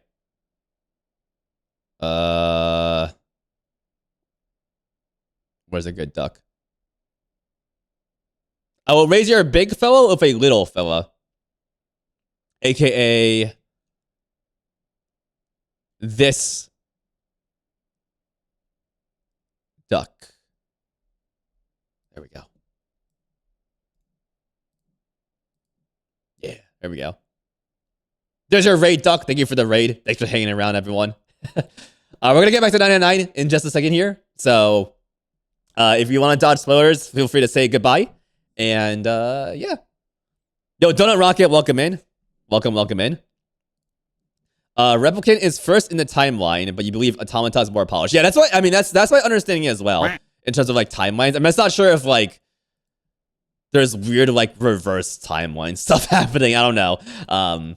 But okay, I'll keep that in mind definitely. All right. For those who know about 999 who are here, we are in this part of the flowchart. We are about to hit an alternate ending here compared to the one I got previously on the right side of this branch here. So let's do it. This is... He dropped down to his hands and knees and quickly tore the paper off of the floor. Map of the ship's interior for A-Deck. What's wrong? Out of breath, old man. Ace, slightly slower by the virtue of his advanced age, had finally caught up to Junpei. I found a map for this floor. It's like self-contained. The stories, okay, that makes sense. What's the point about Nier Automata? You have to play until you see the title drop. Yeah, I mean, I know about the multiple playthroughs thing. Yeah, absolutely. He showed Ace what he fetched from the wall. He looked at it long enough to determine what it was and nodded. I see. With that, he began running again past Junpei. Ace was like, I see, nice map. Runs from Junpei. He didn't care at all. Well, that was anticlimactic. I should keep this, though. Yeah, nice map, kid. I don't fucking care. Junpei shoved the map into his pocket and got up to follow Ace. Well, something stopped him. Hey, where's Clover? 1 second. I believe the map should be accessible to me now. 1 second. Oh, shit. That's not what I want to do. Wait. Wrong button. A deck. Captain's quarters. Chart room. Central staircase. Okay, so nothing new here. Okay, cool. Where's Clover? He turned around, and Clover was nowhere to be seen. Damn it, what the hell is she up to? What's she gonna be doing now, I wonder? Things are different, for sure. Maybe she's gonna pick up the axe too, but we'll see. Junpei muttered angrily under his breath and took off back the way he'd come. As he stomped around the corner, he saw her. Hey. She was standing in front of the door to the captain's quarters, her hand on the doorknob. Clover! Huh? As Junpei watched, she closed it, gently and quietly. What the hell are you doing? Nothing. Nothing, teehee. Nothing. There are things in Automata that can spoil Replicant? Okay, interesting. Good to know. What do you mean, nothing? That is a nothing of definite guilt right there. You're doing something, Clover. We know what you're doing. Clover had unconsciously put her hands over the pockets of her jacket as if trying to hide something.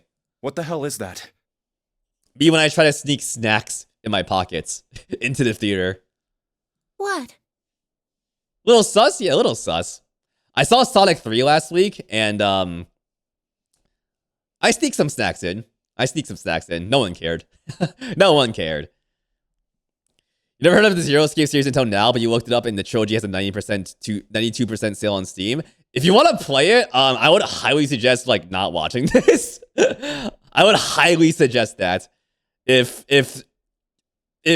mystery game with weird I'm trying to like describe it in a non-spoilery way. If mystery game on the Titanic that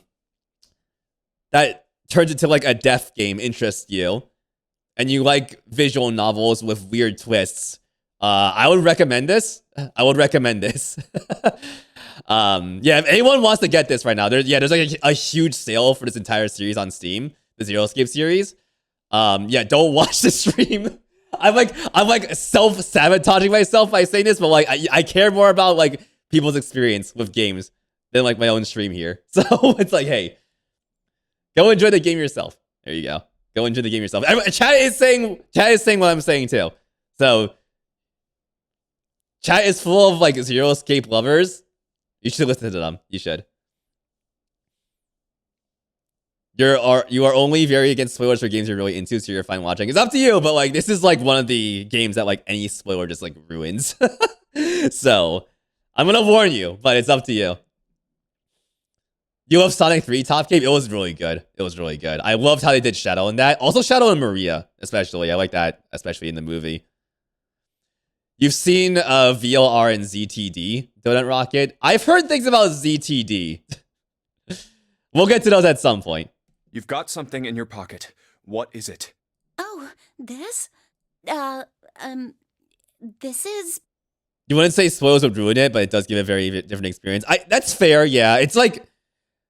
Ruin is like a different... It's like different for everyone, like what ruins something if you get spoiled. Like... For me, if I got spoiled on any of this, it would have, like, pissed me off. Absolutely. A note. Have a nice stream. Yeah, thank you, Top Cape. Thank you. A note? Okay, this is a note, she says. Yeah, I found it in the pocket of the guy with the captain's clothes. It said something about the darkness of the sinister hand or something. The darkness of the sinister hand. Huh? Interesting.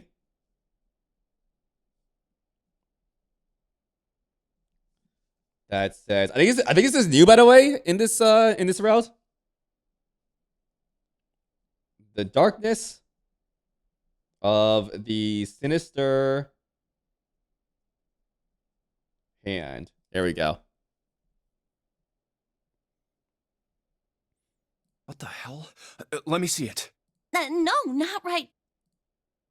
But Junpei wasn't gonna see it. Gonna get to see it. From the other end of the hall, he heard Ace's voice. Oh, it's the truth had gone note. Oh shit! Right. Okay. Okay. Yeah. That was a part of it. Right. You like Sonic 2 and 3 better than 1 for some reason. 1's still good though. Yeah. The movies have been getting better for sure. Yeah. So someone's like cooking something in like one of the adjacent apartments. I'm getting like really hungry. It smells good. Hey, Junpei, Clover, what are you two doing? Hurry up! It smells like curry. He's getting mad. Oh, boo-hoo. Ace is getting mad. Fuck him. Fuck that guy. Clover shrugged. I'll show it to you later, all right? Teehee. Come on, we gotta hurry. Before Junpei could protest, she was gone. Around the corner and off down the long stem of the L. A note. A note. Junpei was curious. But there was something else that bothered him. From the look of that pocket, it doesn't particularly look like just a note. Oh, yeah. Jeez, what are you thinking? For crying out loud. Clover, please. Junpei did his best to convince himself that it would make sense later, and then ran off after Clover.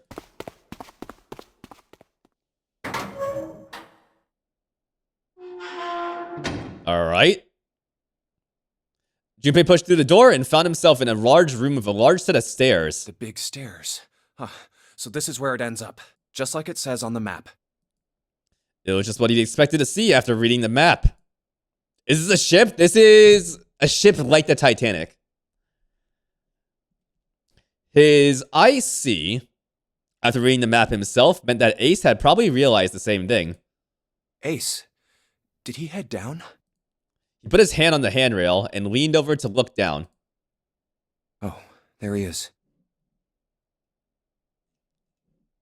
Look, the 4 others are there too. Also, did I thank Donut Rocket for the follow? Thank you for the follow, Donut Rocket. Thank you. The 4 others are there too, not just Ace. Santa, June, Seven, and Lotus as well. Really? Let's join them. Yay, the Yapper is back! Yay. Junpei and Clover glanced at each other and hurried down the stairs. They reached B deck at the same time. Jumpy, Clover! June's face was excited. Something had happened. That much Junpei could tell by simply looking at her. What's up? Oh, let me save, by the way. Hold on. Just before I fuck something up. Oh, whoops. Nope.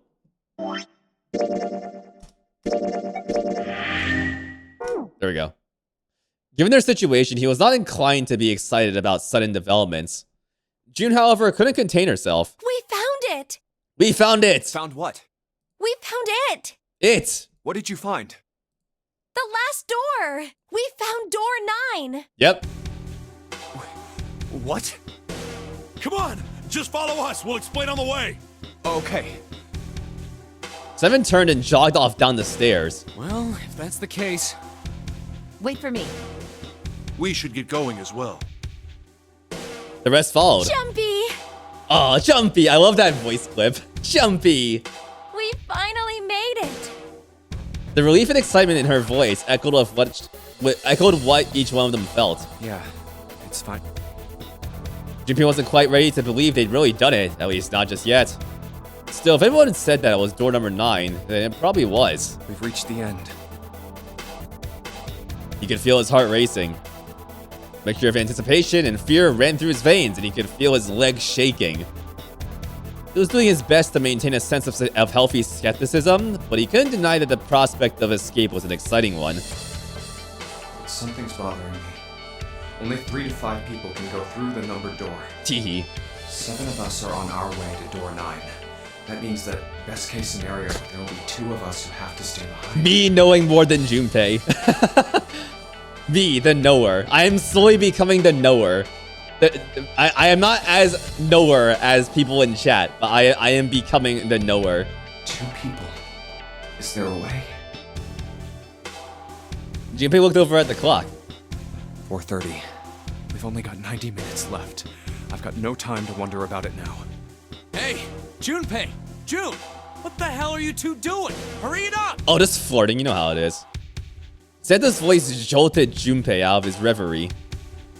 Let's go, Jumpy! June took off down the stairs, jogging as quickly as she could. Yeah. Junpei followed.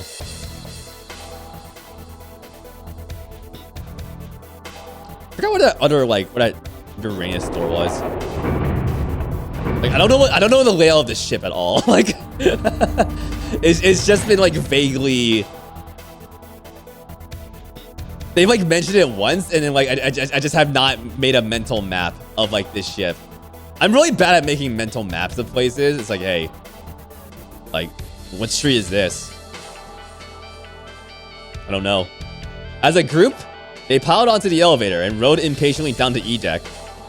They looked familiar. There was a metal grate between the two elevators. Seven... Oh, I jumped in frames earlier. Seven grabbed a hold of it and began to talk. I know I told you I'd explain it earlier, but honestly, there ain't much to explain. Are they on a fake Titanic? That's the assumption. Like, people are saying like it could be like the Gigantic, which is like a sister ship of the Titanic. I don't know if it's like confirmed. Like, honestly.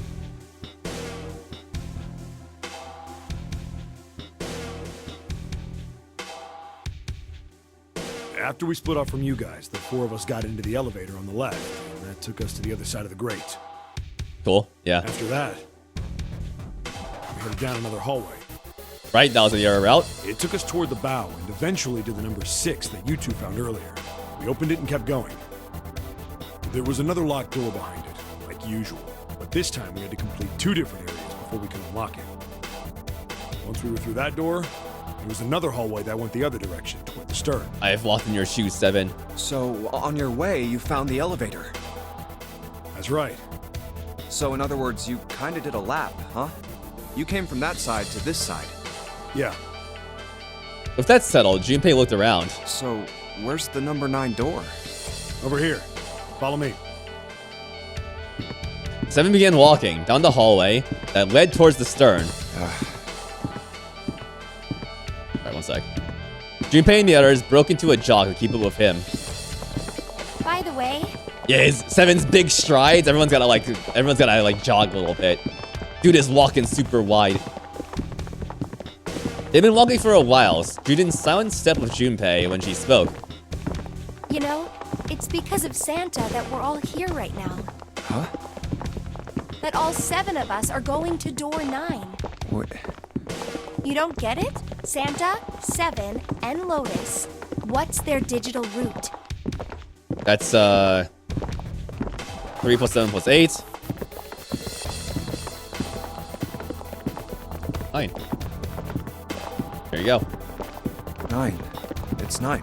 That's right. They could have just left me behind and kept going if they'd wanted to. But they didn't. Yes, because Santa wouldn't let them. Let's go, Santa! Let's go! He said we can't leave June and the others behind. That's why we went looking for you guys. And then you got on the elevator and went back to the central staircase. That's right. Well, I wouldn't have called that one. That Santa would be the one to stick up for you. Yeah. The theories are just the theories are like peeking in, occasionally being like, hey, you know that theory you had? Here you go. Let's add a bit more to that right there. Junpei felt his eyebrows knit as he considered that. That's knit. Oh, don't get me wrong. Perhaps June had sensed Junpei's concern. I don't mean that 7 and Lotus said they wanted to leave me behind. We were just talking about it, and Santa objected to it first. Is that so? Junpei was about to respond when 7 suddenly stopped. We're here. In front of them stood a door. So, is this... Yeah. I don't remember what the dialogue was before he branched into here. Like, I have no idea. So I'm like, is this new or not? Junpei couldn't see Seven's face, but he could see him nod. There's no other place for us to go. Nope. Just look around. There's a big old iron wall at the end of the hallway. The other hallways on the left and right are blocked by metal grates. I see. It looked as though 7 was right. The door in front of them was their only choice. All right, let's get moving.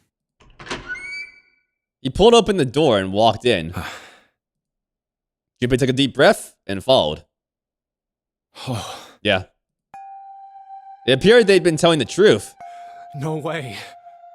The first thing Junpei saw as he entered the room was the number 9. Yeah, I don't think he went into this door before, like, Clover went apeshit, I think. Like all the others, it was a rough thing made of red paint. The door decorated sat on the back wall of a rectangular room. Junpei ran up to it. The 9 door. Yeah. It was a large double door of powerful styling. Yo, styling? Yo, fucking slay number 9 door? Sorry. Something about it was almost majestic, and it made the red paint look especially garish. We're finally here. Oh my god, slay number 9 door, slay? Junpei grabbed the handle and shook. It didn't budge, but then he hadn't really expected it to. The red was bolted to the wall next to the door. Its display read vacant. No doubt about it. This is door 9. Clover got them when they backtracked to look at the other rooms first. Okay, I gotcha. Okay, yeah. Finally! This is the last. Junpei felt a flood of emotion wash over him. He felt a chill down his back and his chest tightened even as his blood began to boil. There was a moment of complete silence. Junpei, look behind you. Aha! Guess what it is? He turned around. Behind? What? Junpei could scarcely believe what he saw. Why? A door and a 9. Yeah, there's 2 number 9 doors. We've been here before. There's another one. Deja vu, we've been in this place before. There we go. And the coffin's here as well. And we don't know who's in that coffin, right? Hey, what the hell? What the hell is going on here? His words came slowly, and his brain struggled to understand what he'd seen. On shaky legs, he made his way to the second 9. It was a small door set parallel to the door they'd come through, but in the other corner of the room. 9. There was no mistaking the number, and if any more proof was needed, a red was bolted to the wall next to the door. There's a red there too. That means... And of course it won't open. He grabbed the handle and shook the door, not because he expected it to open, but because he had to make sure it was real. Oh. But why? Why the hell are there 2 doors? It was Ace who spoke first. Do you think perhaps one is the right door and the other is the wrong one? Lilith looks skeptical. I don't know about that. It seems unlikely. What makes you say so? Well, think about all the rooms we've been through so far. They're full of puzzles, but there are always hints about how to solve them. And none of them lead to like a dead end, so... I'm pretty sure there aren't any rooms where we just had to go with our best guess and leave it to instinct to solve the puzzle. Do you really think that at the very end of the game, Zero's going to suddenly throw in something that depends entirely on luck? I'm bouncy, I'm kind of bouncy, yeah. I'm kind of bouncy. Then you're saying there's some sort of hint in this room. No, I don't think there's a hint anywhere in here. I didn't think we were going to come back to this room again, honestly, in like the other routes. So this is like super interesting. Like what's going to happen now with like fucked up people here? I searched it very well when I was in here before. I didn't find anything that might have been a hint, though. Well then, that means... Yeah, both of these are the right door. I mean, if you think about it, Zero never actually said there was only one door with a 9 on it. Yep. It is hidden, but an exit can be found. Seek a way out. Seek a door that carries a 9. Junpei began to mutter to himself. So if there are 2 number 9 doors, if we split it up right, Everyone can leave. That's not gonna work. Oh, I guess not. Junpei blinked and looked up to Clover. Interesting Duxubot quote. She held out her hand. You've got a notebook and a pen, right? Can I borrow them? Yeah, do the math for me, Clover. yeah. I'm sure not doing it right now. I will do digital root math if it's not like a billion fucking possibilities. Slightly confused, he pulled them out and handed them to her.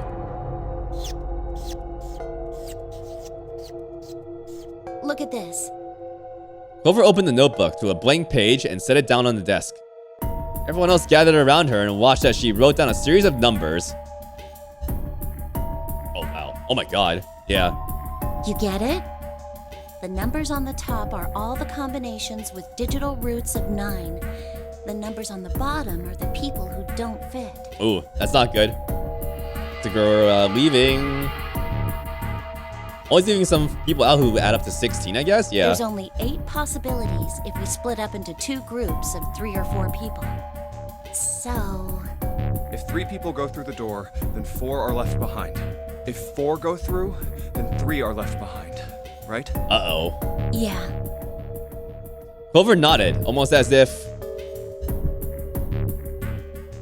Wait, hold on.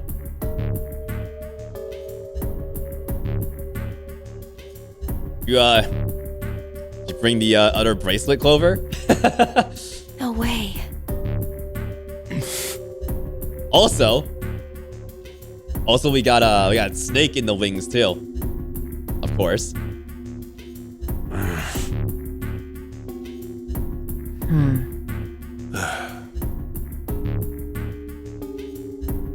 Door 2 is not gay porn, Duxie Bot. It's not a secret ending of this game. No, it's not. The room went very quiet. Silence lay across everyone like a thick, heavy blanket. No one spoke. Their faces were blank. Come to think of it, Has no one noticed the fucking coffin there? Like, come on. I guess the number 9 door is kind of more important. But, like, yeah. That's for something else to look at. Junpei turned his eyes to the room around him. what is this room? The walls were covered with candles. The wavering flame made the shadows of Junpei and his companions look as though they were dancing. Ooh. 2 rows of wooden pews filled most of the room. Pew pew. It looks like it's set up for some kind of ceremony. But what kind? How many pews are there? Between them was a strip of rich red carpet. 2, 4, 5. There's 9 pews. There's 9 pews. There's fucking 9 pews. You see that? The carpet ran straight through the room, ending at the door that pointed to the stern of the boat. So I'm not gonna answer every question like about how this game works, but like the numbers for the doors are based off like bracelets that the characters have on them, and every character has like a numbered bracelet from like 1 to 9. And that's how the math works to determine, hey, who can go through each door through doing the digital roots of the numbers together for the people who scan their bracelets into the door. Is At that the other end of altar? the carpet, you got this. Yeah. It was a recessed space set into the wall between the 2 other doors. Sitting on the raised section of the altar was a coffin. Coffin. Oh, yes. Oh, the connection. The connections. Coffin. Not the coffin. Well, he doesn't know what okay, so Jupiter doesn't know what the coffin actually looks like. Like, the game is just giving us that visual, it seems like. So, I mean, this is just a coffin. Past, like, the library. Which we haven't been in yet. That whole library thing. No, it couldn't possibly be. But if it wasn't, then whose body occupied it? That was as far as Junpei wanted to pursue that line of thought. He decided not to think about the coffin for the time being. Like, okay, so in the safe ending, like Snake was like pounding against the coffin. Like, why is he not doing this now? Like the moments where he like alerts people to his presence is like random. Maybe plot convenience in a sense. Yeah, Luxtat, what's up? How you doing? Yeah, we are about to get another ending, Luxtat. We are like right here. So strap in. At that moment, Seven spoke. There was an edge of humor to his voice, but it was forced. Okay, I give up. I give up. I figured if we sat around here long enough, someone would volunteer. But I guess nobody's got the guts to do it. What are you talking about? Junpei didn't understand, and he wasn't the only one. What? You guys didn't figure it out yet? Fine. Let me enlighten you. I know what he's gonna do. I think I know what he's gonna do. Clover was mostly right with her little explanation earlier, but she missed something. She wasn't really wrong, she just... screw it! Let me just write it out. 7 snatched up the notebook and began to write in it. Everyone else clustered around him, desperate for a look. If you're trying to leave with a group of 3 and a group of 4 and get everybody out, Clover's right. Are you, 7, are you about to do this, man? Bro. But there's another way. Only one combination, though. If you split us up into groups of 3, 3, and 1, you can make this combination. Wait, this means... Don't get me wrong here. I'm not trying to copy Ace or anything like that. Even if he hadn't been the hero back in the big hospital room, I'd still be saying the same thing. The same thing? Are you saying? Yeah, I am. I'll stay behind. Damn. Why are you acting so heroic all of a sudden? Yeah, what's the motivation here? Are you some kind of idiot? Well, this was the first to speak, surprisingly Lotus. That in itself was a little strange. She'd reacted much differently than when Ace had volunteered. No, I'm completely against this. I'll be goddamned if I'm gonna have to owe you for getting out of here. Okay, yeah. She does not want to have 7 be the victor here, the hero. The rest of them began to speak all at once. I'm against it too. I didn't want to leave Ace behind, and I don't want to leave you either. I don't like that idea. There's gotta be other options. I disagree as well. I can't say I care much for you being the hero. Oh, the way you said that, Ace, you motherfucker. You motherfucker. Finally, they quieted down. Junpei looked at 7. Well, there you go, 7. Proposal denied. Clover's right. There's gotta be a better way than this. 7 made some noise that was somewhere between a derisive snort or a cough. Doesn't make any sense. He was doing his best to pretend they were making a foolish decision, but Junpei could see the twinkling of water at the corners of 7's eyes. That was when Santa spoke. Whoa, hold on a minute. I haven't said anything yet. You've barely said anything the entire game, Santa. Until then, Junpei hadn't realized that Santa had stayed quiet for the whole discussion of 7's fate. Something in his voice made Junpei uncomfortable. Are you... agreeing? You want to leave him here? Santa shook his head. Nah, I'm against it. I don't want to leave 7 here alone. Then I don't see how it matters. I said alone. Huh? I said I don't want to leave 7 alone. There was a dull shine in Santa. What the fuck? There was a dull shine in Santa's eye. What are you doing, dude? They were cold and hard. Junpei felt himself shiver. What the hell are you... What? You don't get it? I can't leave just one person. I need 2 more. 3 people, including 7. I'll be leaving behind 3 people. That's my proposal. No, those are my orders. What the fuck? Oh shit. What the fuck? Oh my god. Huh? What are you up to, Santa? I had a hit during that whole segment. I was like, are you about to break bad? Are you about to breaking the bad, Santa? What do you mean, orders? What the hell makes you think you can order us around? Who the hell's gonna listen to you? You all will. In 3 seconds, you won't have a choice. Okay, how? What's going on inside your brain? What plan you got, my buddy boy Santa here? What's your plan? What? 3, 2, 1. Give us some time to think. Santa was so fast, Junpei could barely see him. When he moved, it was almost like watching a dance. A swan dance. His feet moving like lightning. He spun and... Oh my god. Fuck. What the fuck? Oh my god. So, I have a theory between these two. If you remember the theory presentation. Also, yeah, amazing face on Santa. Look at this fucking smug asshole. So, if you recall, Santa mentioning at some point that I believe his sister died for some reason. We didn't really know how. And there's also someone who died in the first Nonary game, who was a girl. So like my theory is that is she his sister? And if that's true, like this is fucked. Like what? What? Yeah, June. See? I told you. His lips curl into a cruel, mocking smile. I'm just gonna see what happens. I'm just gonna see what happens right now. Also, like, yeah, the hands. Yeah, the hand size difference. God damn. A shudder traveled the length of Junpei's spine. His chest froze and he could feel his breath go stale in his lungs. Nothing made sense. Junpei felt as though his head were about to explode. He had a sudden change in attitude, saying that he needed 2 more. The gun in his right hand, a revolver.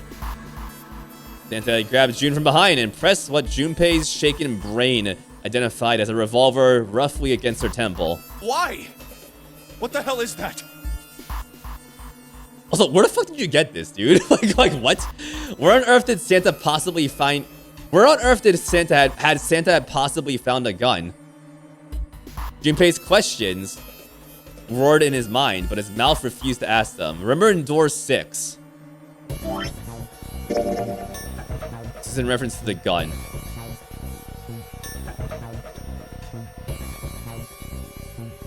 Oh. Yeah.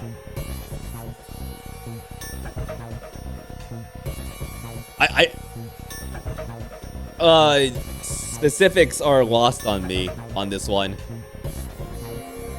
I know there was a gun on this route. I just don't exactly know where it was. It was in the coffin. With Ace, Junpei, Santa, and June, they found it in the coffin but left it. Santa still went through door 6 this route. Yeah, he still went through door 6. Santa went through the door of the gun this time. So they found it in the coffin. Okay. Okay, gotcha.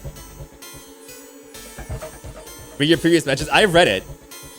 I don't have to say every message out loud. But yeah, Santa more like Satan. Yeah.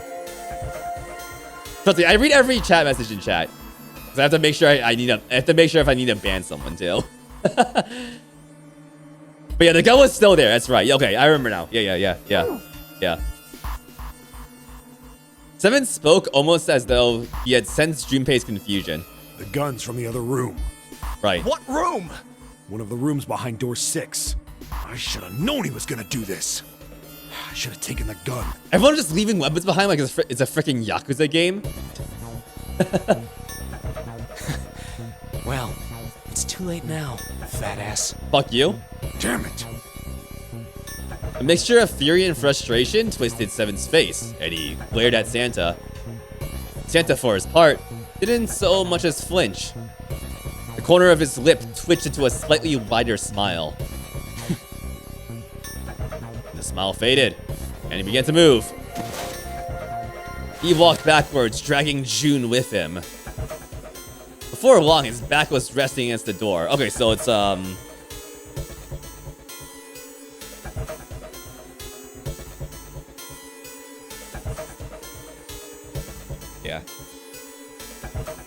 Yeah.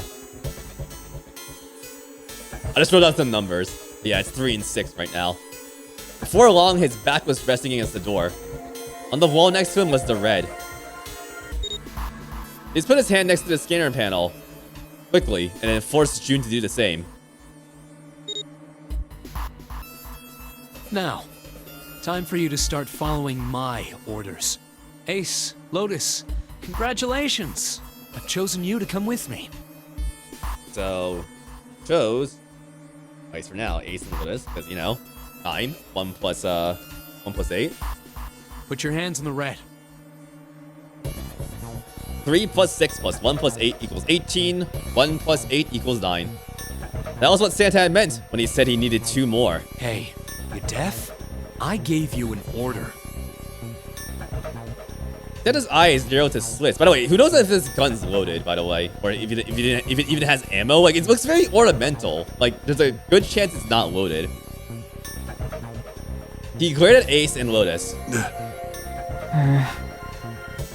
They stayed frozen, like deer caught in the headlights of an oncoming car. Right. Fine. I didn't want to waste any bullets, but you guys just don't get it. Do you know guns, Santa? No sooner were the words out of Santa's mouth than his hand twitched. Oh shit. And the gun roared. Oh. A section of the floor exploded, scattering wooden splinters across the floor. A thin plume of smoke snaked out of the hole in the floor. Okay, so no bluff here. Okay. There can be no doubt about that the gun was real and worked. Oh Jesus, He really hold on. shot it? But why? Santa, why are you... Clover's voice spoke of betrayal and disbelief. By the way, shooting guns in a ship is probably a fucking terrible idea. Like, I don't know. I still don't know if this ship's on the water. But, like, fuck. Santa, I thought you were one of us. I thought we were friends. I thought we were friends. What? You knew about the leaf words and the four-leaf clover. Ooh, okay. Santa's cheek twitched almost imperceptibly. What the hell is that shit? I've got no idea. You're lying. Shut up! Just shut up! You stupid bitch! You want me to put a bullet in your fucking head? Oh my god. Dude, chill the fuck. Why is he... He's reacting very violently to that. I mean, he hates the cold clover thing. As we knew from, like, the first conversation. Where he gave us the clover bookmark. What do I want to write about this? When Clover mentioned the bookmark,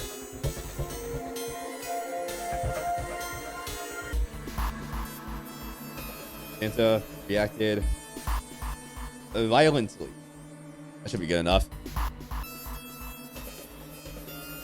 Flecks of spit flew from Santa's mouth, his face twisted with rage. Clover recoiled, her eyes wide. When she spoke, her voice was very small. Santa. He snorted and then shook his head vigorously and turned to face Ace and Lotus. All right, assholes. What are you still standing there for? Get over here and scan those bracelets. I don't have all day. Oh, what's the matter? Your hearing's starting to go? Going senile, maybe? Why are you so mean? You don't have to be this mean, Santa. You can be nice. Also, I like how if you look at Santa's right arm, left side of the screen, it looks like it looks like the little like arm wrap he's got going on. It looks like kind of like bulging veins a little bit. I don't know like if that's intentional, but it's interesting. It kind of matches like the intensity of the scene and like maybe how he's gripping the gun too.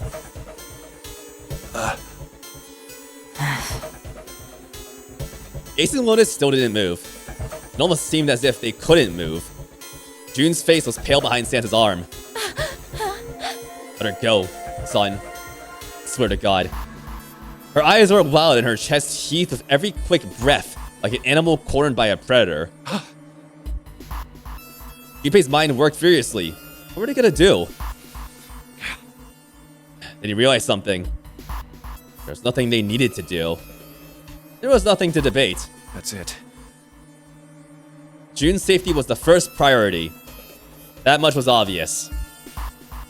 Doing as Santa had commanded meant that she would be safe from at least 2 threats. She wouldn't be shot, and she would leave the ship alive, along with Santa, Ace, and Lotus. There was only one thing for Junpei to do. It's the only way. He turned to Ace and Lotus. Please, go. Wow. Wow. Wow. This focus on Akane here. Wow. Huh? No way. Jumpy, what are you saying? If you stay here, you're going to be stuck, Jumpy. And so will Clover and Seven. I know. But you don't need to worry about us. We'll figure something out. Right, Seven? Right. You just leave it to us. It's gonna piss me off to do what Santa says, but... Don't worry about me either. Oh, Clover. There's still something I have to take care of. Oh shit. Uh-oh. No, no! You can't! Clover, don't say that. Clover, don't fucking say that. You said that. You said basically a similar thing in the other route. Ace, Lotus, don't come over! Don't worry about me, please! June was almost crying. Junpei walked around behind Ace and Lotus. He gently placed a hand on each of their shoulders. Please. Go. And pushed them towards the door, yeah. They almost stumbled, then righted themselves and took another step. And another. They turned around and Junpei nodded. Go. All right. Fine. Ace and Lotus turned around again and walked slowly towards the door where Santa was waiting for them. For what seemed like an eternity, they stopped in front of the door, marked number 9. Santa smiled. All right, now let's get those hands on the scanner panel. What's the holdup? What? You think I'm fucking around here? I don't give a shit about this girl. Bro. Oh. With what I'm thinking, fuck, man. Shit. The red doesn't need a person, you know? All I need is the bracelet. You get it? Good. Now put your fucking hands on the scanner. I'm not gonna say it again. He shoved the revolver harder against June's head, and she winced. Fine. Ace sighed, defeated, and placed his hand on the scanner panel. Lotus went next. Lotus glared at Santa and slammed her hand against the scanner panel. Fourth asterisk blinked on. Good job. Now, Lotus, pull that lever. As soon as the door opens, you get your ass in there. It's like if she is his sister, it's like, you know, like he's holding her hostage.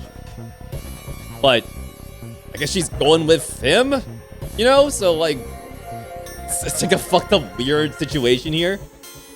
Not a single miss in the voice acting for this part. Yeah, absolutely. Yeah. Yeah, it's really good. I'm trying to narrate accordingly too. Peggy says Ace is so mad he's the one taking hostages. He's so shocked he got out hostage takered. With someone with a golden gun nonetheless. He wants that gun so bad. I can tell right now. He wants that fucking gun so bad. Try anything stupid, and you know what happens, right? Damn it. He wants to be the flashiest hostage taker out there. Jimmy could almost hear Lotus's teeth grind.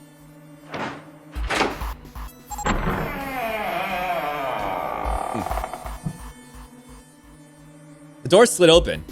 Door number 9 opened at last. It opened with a low, powerful rumble. A drum roll to welcome the chosen few. Good. Go. Lotus and Ace walked through the door, their eyes furious but defeated. Santa waited until they were all the way inside, then hauled himself and June across the threshold as well.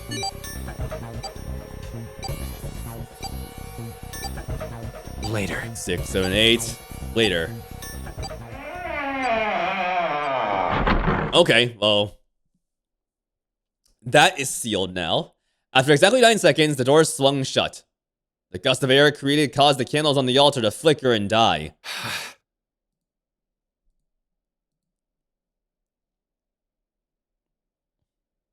Okay, well, I mean, we have work to do, I guess. The room fell silent.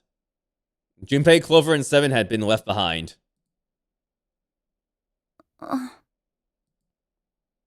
Clover looked down at her hand and traced with her finger the faint blue veins that crisscrossed them. 7 shoved his arms into the front of his overalls and scratched his stomach. No one spoke.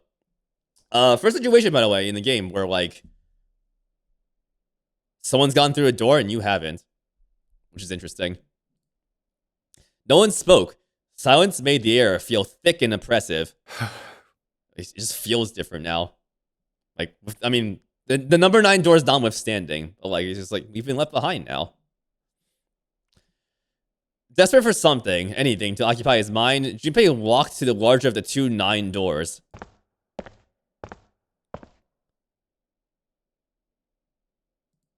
He stood in front of it and looked at the red. It read engaged. He moved to the smaller door.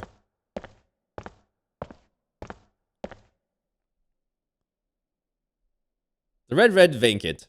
God. Digital root of the remaining people was 7. 5 plus 4 plus 7 equals 16 to 1.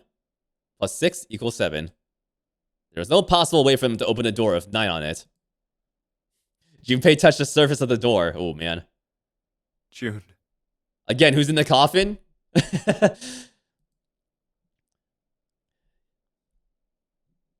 He thought about June. About Akane Kurashiki. Was she safe? What was all that mattered to him? If she was alive, if she had escaped this horrible boat. That was what Junpei prayed for. Me too, man. I'm always thinking about Akane Kuroshiki. Yeah, same. Same. After every stream, my Akane Kuroshiki, like, the drug that is Akane Kuroshiki, I get another hit of it. If I miss like a week of 999, I'm gonna like go into 999 withdrawal. The drug that is Akane. 7 came up next to him. He pulled off his hat, scratched his head, and sighed. So, what do you want to do, Junpei? What do you mean, what do I want to do? What can we do? 7 opened his mouth to respond when... Yes! Fuck yes! Okay, here we go. Finally, Snake wakes the fuck up. I'm here forever, Luke. Bitter Spruce says, yeah, I'm here forever. I'm here forever. Akane got you doodling in the sketchbook again after not really drawing much at all for weeks. Thank you, Akane, my muse. Yeah, I mean, at this point, if I was able to leave the Zero Escape mines at this point, or if I was to leave the Zero Escape mines, it would have to have been within like the first like 3 episodes, probably. Once I was past there, it was like there's no going back here. There's no going back. We gotta keep going here. And if you finish 999, you gotta play the next one. You gotta play the next one after that as well. You know, we're in here forever, y'all. We're here forever. People in chat are saying that this was the first route. Anna says this shit scared the fuck out of me. The banging when you first saw it because you saw it before save end, so you didn't know Snake was in there. Oh my god. Wow. G-Max too. Yeah, that was... I think I got kind of like jump scared during safe end too. Someone was pounding on something vigorously. It wasn't mechanical. It was certainly human. Junpei and 7 looked at one another. What the hell is that? Shh, quiet. Clover motioned to 7 to be quiet. She put one finger to her lips and closed her eyes in concentration. Yes, it's the gunshot. Fuck. The 3 of them listened, trying to determine where the sound was coming from. Where is it coming from?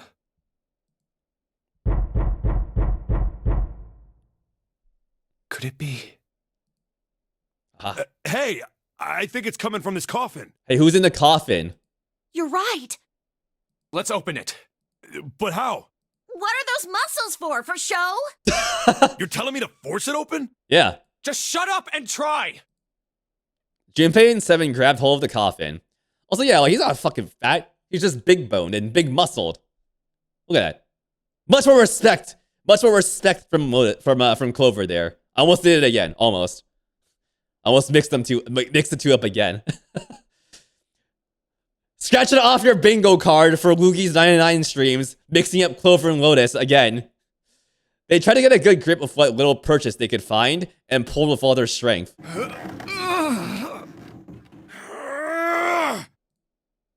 Damn it! Man, it won't even budge.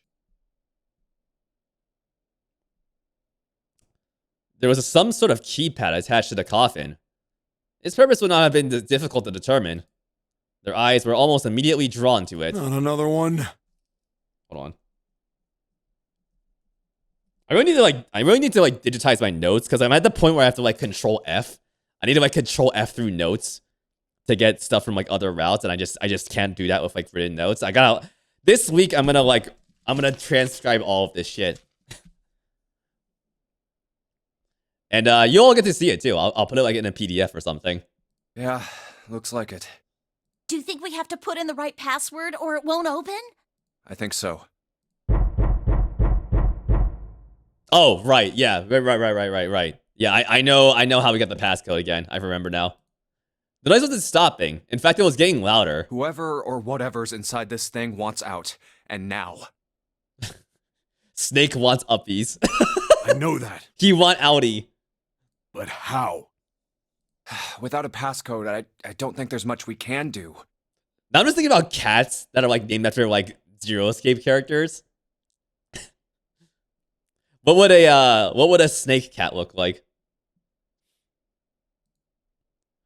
They couldn't even tell how many numbers the passcode needed to be. Isn't there a hint somewhere? I think snake would be like a gray cat. Well, let's look for one.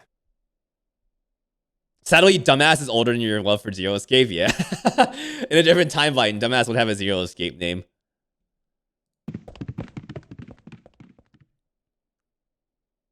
Unfortunately, didn't seem to be anything near the coffin. Clover ran to examine the pews, and Seven investigated the desk, but they turned up nothing. Ugh, there's nothing here. Not making this easy, are they? The sound still wouldn't stop. Very specific number of bangs right there. It wasn't a noise that belonged in that room.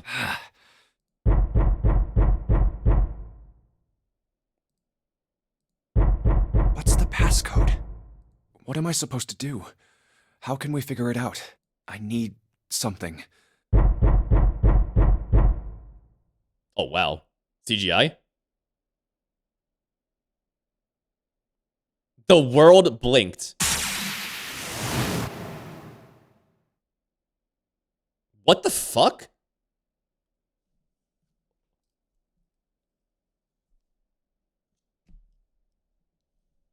Huh? Huh? Huh? Huh? Huh? That was like some some Undertale shit. That's like something that would like show up in fucking Undertale. The world blinked. Right when like the hero is like trying to figure something out. Suddenly, there was a voice inside of Junpei's head. Truth had gone, and truth had gone. Oh, right, yeah, that's fucking shit. Yeah, right. Truth had gone, and truth had gone. Now truth is asleep in the darkness of the sinister hand. Wait, what? What the hell was that? That voice? It's morphogenic fields, baby! Let's go! Junpei was utterly and completely baffled. Huh? What? What's up? The culmination of this entire route is an example of the field. Seven and Clover ran over to him, but Junpei didn't know what to tell them. Huh?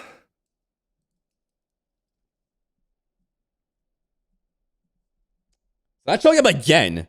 Like multiple times, this truth had gone thing.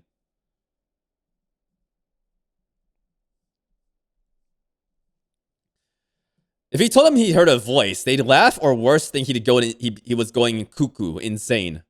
So all he said was... Oh, nothing. Don't forget. He cleared his throat a little too loud and then looked pointedly down at his bracelet. There were a pair of small buttons protruding from either side of it. Yes! Junpei? He pressed the buttons.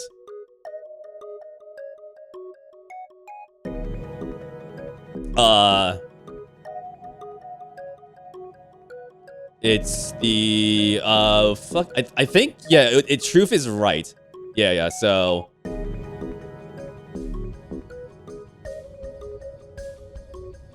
I just want to make sure I remember this correctly. Where is it? Yeah, I know the answer. I know the answer, but I want to make sure I actually know the answer. Yeah, okay, yeah. Right, left, right, left, right, left. That was it.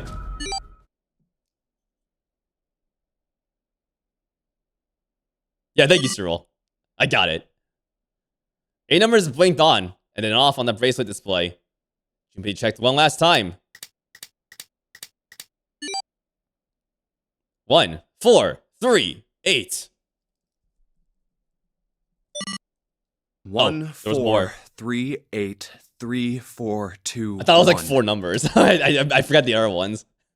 Huh? Huh?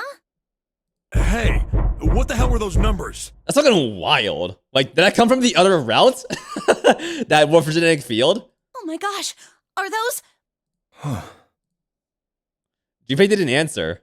He simply walked straight to the coffin. He knelt down in front of the keypad, running over the numbers in his head so that he wouldn't forget. 1, 4, 3, 8, 3, 4, 2, 1. If I didn't see the safe end, you wouldn't have done that? What the fuck? Wow. That's crazy. That's crazy, yeah. 1, 4, 3, 8, 3, 4, 2, 1.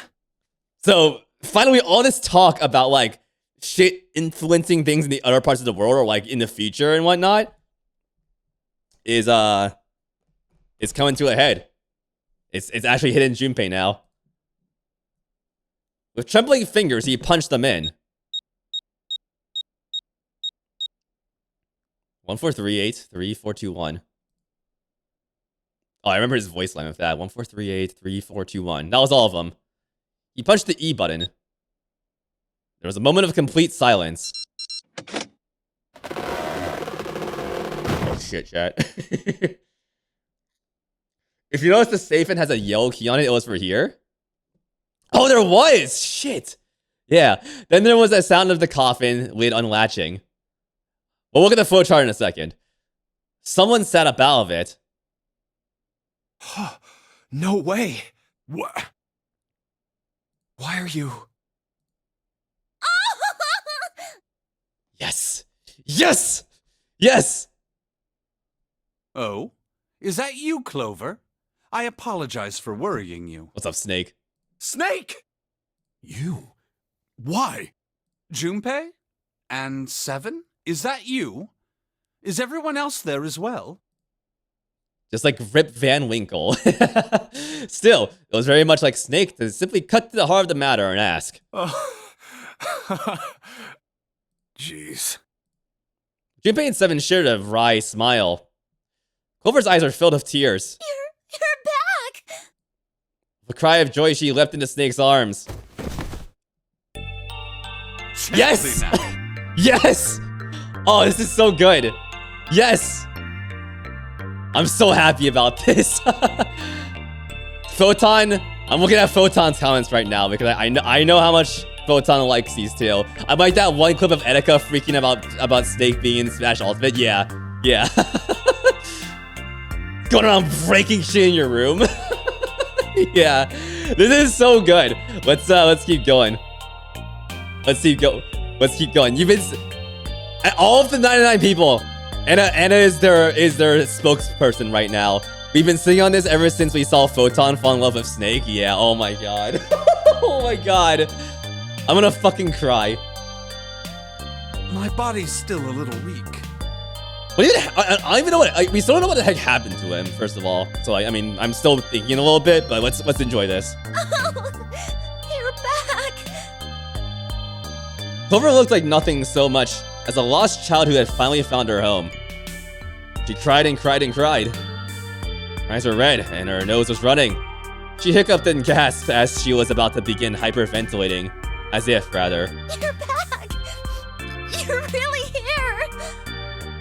Her voice was happy, but almost desperate, as if she feared he would disappear again if she stopped talking to him. Oh my god. That's such a fucking mood. With people you, like, love, you know? That's gonna get me. that line is gonna fucking get me. It is. Tear after tremendous tear rolled its way down her face. Hydrate, yeah, thank you. Hydrate, yeah. Tear after tremendous tear rolled its way down her face. Her small arms strained as she clutched Snake's body as tightly as she could. Perhaps she had to convince herself he was real. Perhaps she was worried he would be gone the moment she let go.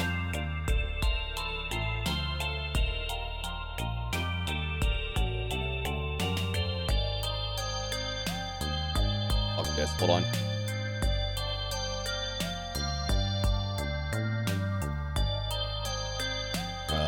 Sorry, one sec. Let me get a proper scene for this.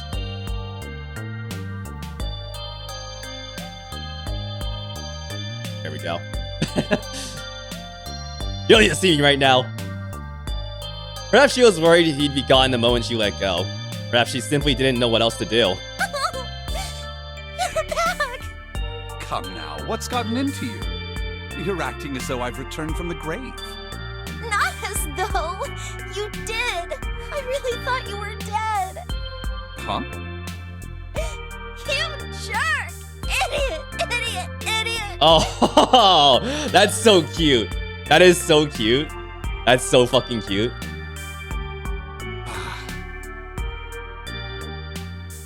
Clover broke into sobs so great she could no longer talk. It was a touching reunion between brother and sister. Even though Junpei knew they had a little time, and every minute they waited was a minute they wasted, it felt cruel to pull them apart. Junpei and Seven sat down on one of the pews, waiting for Clover to calm down before explaining to Snake what had transpired.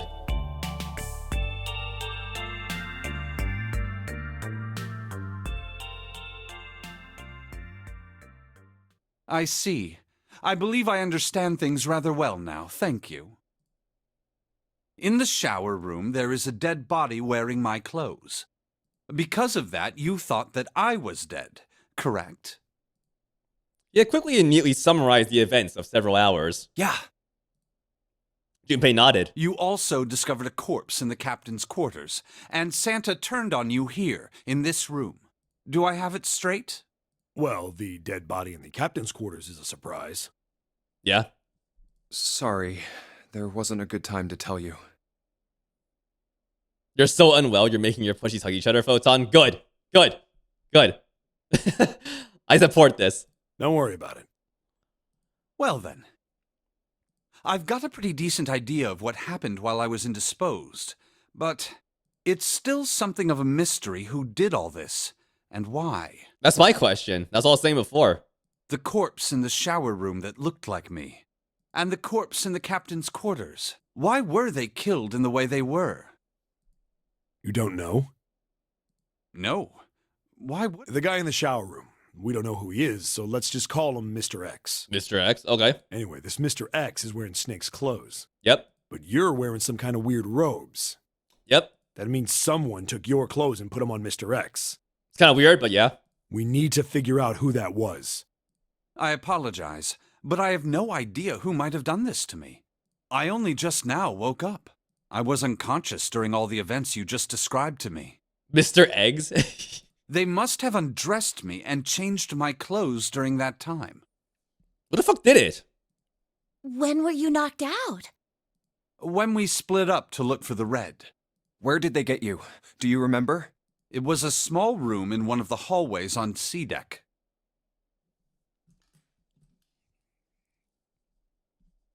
Okay, so Snake got knocked out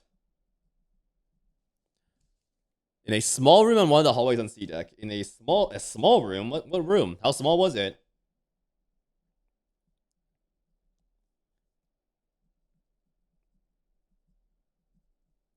This is so good. I'm both like still thinking, but like crying inside. Like shit. What happened?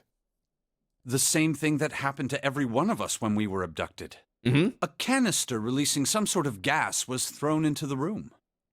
Yeah, I was kind of waiting on the flowchart, but let's take a peek at it. What the fuck? What the fuck? Wow. Wow. Oh my god. Okay, this has to be like the ending or a very important ending. Wow, that is like how much is that? It's 1, 2, 3. Okay, let's include this. 1, 2, 3, 4, 5, 6, 7, 8, 9, I was honestly just waiting for someone to ask me to do that. I was waiting. I was holding it from people. I'm like, I'm gonna look at this flowchart, but only when someone asks me to. This isn't ending. True, that isn't ending. So like I guess the true ending probably here is like this right here. Yeah, yeah. So we did get an ending. We got an ending. For people saying we didn't get an ending, we got an ending right here. There it is. 1, 2, 3, 4, 5, 6, 7, 8, 9, 10 more segments. It's pretty much like another like first like half of the fucking game. Okay, so I mean obviously we're not gonna run through this entire thing right now, but let's keep going here. I believe the gas is some sort of incapacitating agent. Right, Soparil, like you were... I mean, the Soparil was like the injection agent that we were talking about here. Yeah. Yo, Bismarck with the raid. How you doing? Major spoilers. Extreme spoilers right now. Hello, thank you for the raid, y'all. Thank you. I'm actually just gonna do this. Thank you for the raid, everyone. We are like we are in like insane spoiler territory right now for 99. If you intended to play this game, be wary. It's also on sale on Steam right now. But yeah, thank you for the raid, Bismarck. What were you doing? Hope you had a good stream. I'm kind of in the zone right now, so I might just jump back into this. But hello, Argentum, Lord QWERTY. Welcome in. Atlas Fluff as well. Welcome into you two. Have some ducks. Have some free quacks right here. 2 quacks for you, the newcomers here. I'm playing through Zero Escape. I usually play through a lot of indie games as well. I like ducks, as you can see. And I'm being very normal about this game. So, yeah. Good to see you all. Hope you're all having a good night. I saw you've been playing through Putt Putt and PJ Sam. Yeah, I'm sure that's been a great time. I played through Pajama Sam, the not being scared in the dark one, when I was a kid. I gotta play those again at some point, but hopefully you've been having a good time with those. Those are great games. Sometimes you need some childhood classics to just let us chill. So, best streams of your career? Okay, I'm gonna have to check those out at some point. That's a good pitch right there. That's a good pitch. But yeah, thanks for stopping by. Yeah, we're playing through 999 and we are in a moment. Let's get back into it. Then that means it was... 0. It was 0. And we all know who we think 0 is. Which is interesting, like...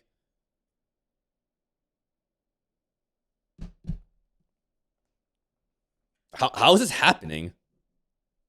Jexy, what's up? How you doing? Good to see you. Looks that way, huh? Yo, Run, yeah, no worries. Yeah, I do not blame anyone for like for not like staying for this at this point. Because like I don't want anyone to get spoiled on this game. It's the same thing with Ghost Trick. It's the same situation right there. But yeah, have a good night. Thanks for stopping by. I will see you next time. I hope to catch one of your streams one day of those games, Pajama Sam / Putt Putt. I gotta watch you play those. There's nothing else I have to tell you.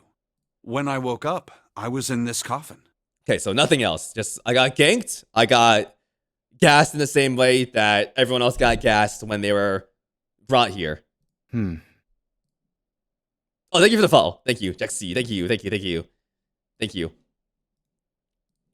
Quack for the follow. Quack. Why? All right. So what's going on here? Why did Zero make Mr. X wear Snake's clothes? Here comes all the questions we've been wondering this entire time that have not been resolved. Is this going to be one-to-one with my questions from the presentations I did? Maybe. We'll see. How would that benefit Zero? I don't get it. What the hell does any of it mean? And I have no idea how I got the passcode for the coffin either. Yeah, Junpei. Yeah. Yeah. Hey, you, what the I'm going insane. I'm going insane. Truth had gone, and truth had gone.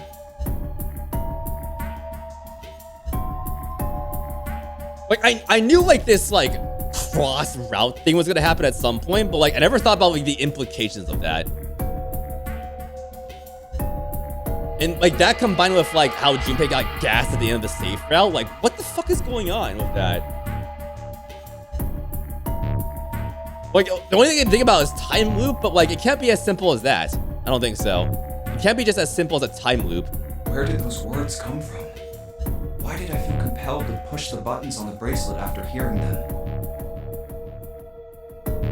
I need to augment my notes. 1 second. This is very important.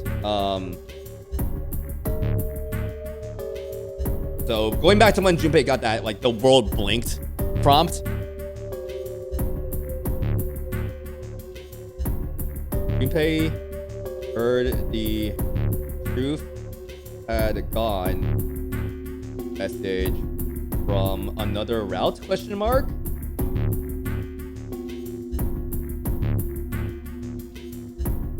Okay. Someone had asked him about it while they waited for Clover to finish crying. He had no answer for him then, and he still didn't. All I know is my fingers moved on their own. It was like I did it subconsciously. I don't get it. What the hell does any of it mean? His mind was a maelstrom of mysteries, clues, theories. Same,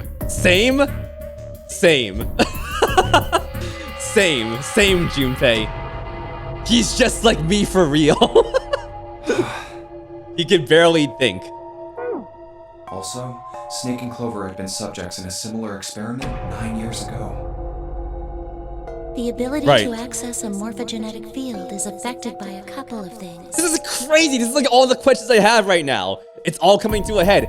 It's all coming to a head. I haven't even seen this. Like, right, what's going on here? I'm starting to think, like, do I want to do this first before I continue this route? I don't know. Like, probably? Because, like, this is definitely, like, the end. We'll talk about that later. The first is epiphany, and the other is danger. And someone did actually die. A girl. Her name was... There had been another experiment conducted on this same ship 9 years ago, and a girl had died during it. Bro, this is just... Are you just doing my theory presentation, Junpei? Put your impa! Morphogenetic field theory. The two murders. Switching clothes. I'm gonna write down what Junpei's saying here as like the key like headers of like a theory, like a hypothesis document. Like this section is about morphogenetic fields, this section is about the two murders, this section is about switching clothes. Morpho fields, the two murders, switching clothes.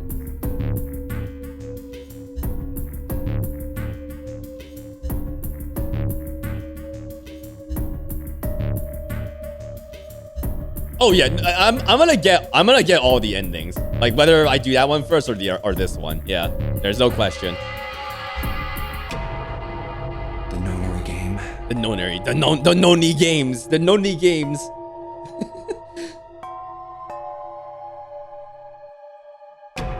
The title of this VOD on YouTube is gonna be holy shit. That's just gonna be the title. Holy fuck. And whatever strange thing was happening to Junpei himself. The maelstrom in his head spat out words and ideas that disappeared back into it almost as soon as he grasped them. As he struggled through them, Junpei began to realize something. It was something that tied all of them together. And the point connecting the dots was zero. He's the ringleader. The person who trapped 9 of us on this sinking ship. Zero should know everything. If we can uncover Zero's identity, all of our questions will be answered. Got a good idea already. I've got a good idea already. Of course. As you all know. Who was Zero? Junpei had the beginnings of a theory. He only test it. Or perhaps... At any rate, we'll have plenty of time to decipher the details later. For now, it is of utmost importance that we escape. Perhaps do the other routes? Junpei, it was 4:30 the last time you checked the clock. Yes? That means we have less than an hour. We must hurry. Hey, how are we gonna get out of here? Bro. Isn't that obvious? Through the other number 9 door. 5 plus 4 plus 7 plus 2 equals 18. 1 plus 8 equals 9. Oh yeah, you're right. I think I know who it is, but I cannot go through my entire thought process right now. There's a whole video on my YouTube channel with theory stuff. With Snake, we can open the door. Don't tell me you hadn't figured that out. You just plug that. As they sniped back and forth, Junpei glanced at Snake's left hand. He was wearing a bracelet with a 2 on it. If you're like getting into this, Connor, like play the game. Like that's, I'm just gonna say this right now. Just play it. Play it yourself and figure it out, or just watch the VODs too. I got all my VODs on YouTube too. But yeah, trying to figure things out like right in the middle here is not gonna be the best way to experience this game. Come on, you gotta tell me these things. I, assumed you'd figured it out. Forget it. Let's just get going. 7 stomped off towards the smaller number 9 door. Clover, Snake, and Junpei followed.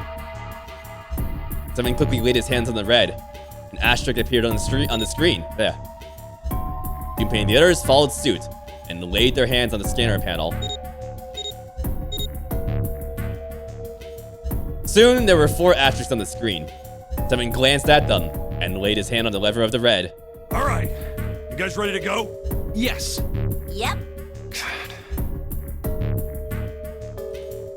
So our crew right now is us, 7, Snake, and Clover. Pretty good crew. Pretty good crew. I like them all. Junpei paused for a moment. Not yet. Only missing person is Akane, but probably for a good reason. Huh? Before we go in, I'd like to check something. You want to check something? Is this... Yeah, but before I do, 7, could you pull the lever? Okay. I want to make sure we can verify with just the 4 of us. What do you mean? We don't need... Just do it, all right? But if the door opens, don't go in yet, okay? Sure. Please, this is really important. I really need to check this, okay? Work with me here. Junpei looked directly into 7's eyes. The older man looked back for a moment, then nodded. Fine.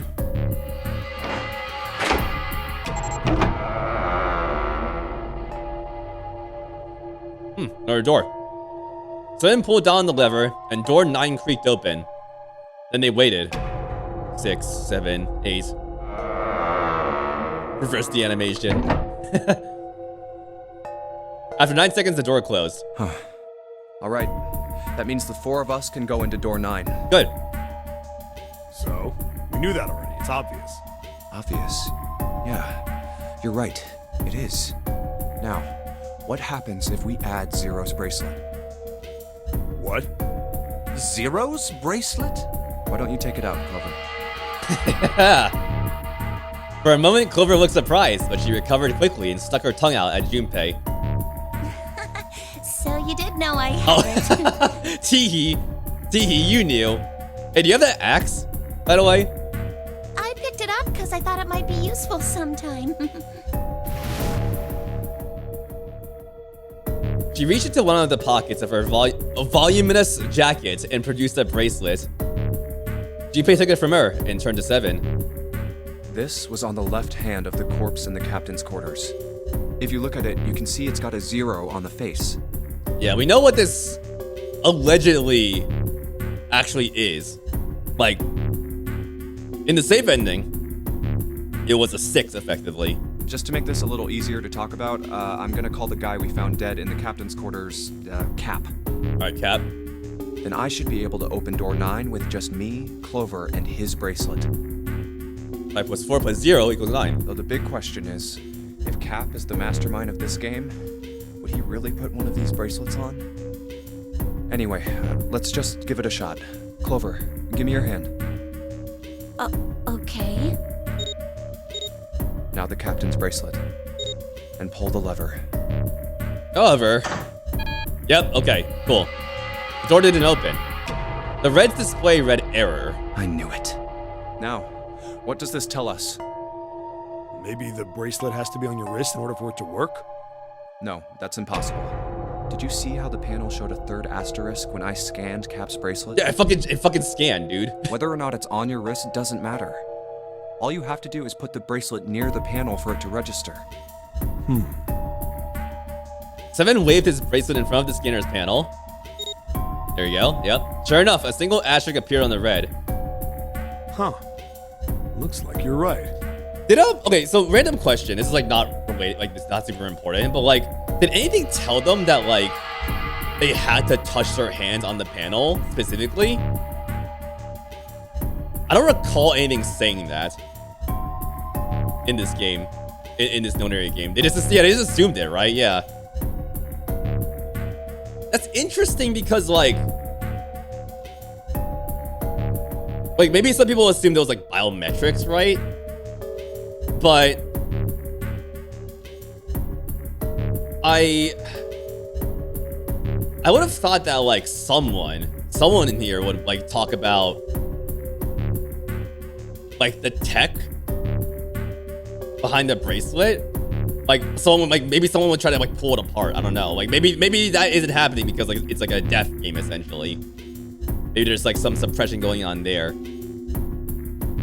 Like if I was like in the Nonary game, I'd be like, hey, is the bracelet like the thing with the near field communication? You know, is that what's going on there? I don't know, just random thought. And it says Uchikoshi loves playing around with that. He makes his characters assume, he plays on player assumptions. Yeah. I just like I would just think differently. That's why like I have this question. Yeah. Outlaws, how you doing? Didn't Zero threaten them about messing with it? I don't know. I don't recall any line about like, oh, if you take it apart, you fucking die. I don't recall anything like that. Yeah. See? So what does that mean? There's only one possibility. That bracelet isn't the number 0. Is that what you're saying? That's right. Then what number is it? Let's find out. Okay, so we have 5, we have 2, we have 3. Oh, sorry, not 3. 5, 2, 4, and then 7.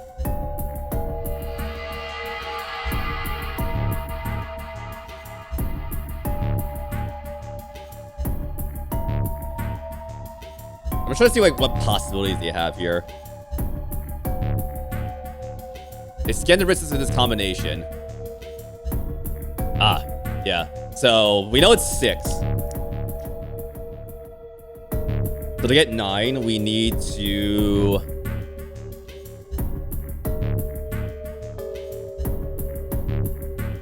basically make 18 because I don't think we can go up to 27 with this. So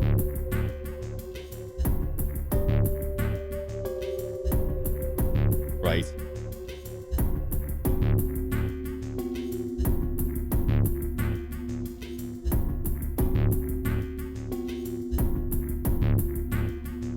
Okay, hold on.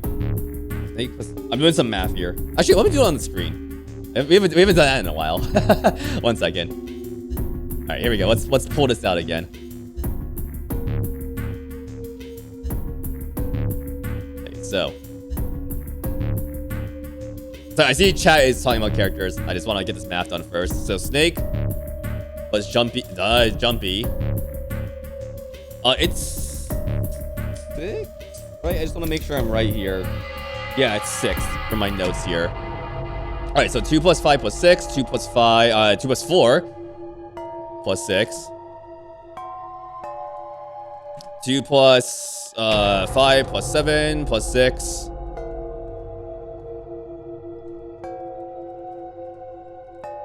2 plus 4 plus 7 plus 6. 7 plus 5 plus 6. You may wonder, why am I not doing this in my head? Because I want to show you guys. I think it's better this way. 7 plus 4 plus 6. Okay, so that equals... Let's see here. That's 13. 12.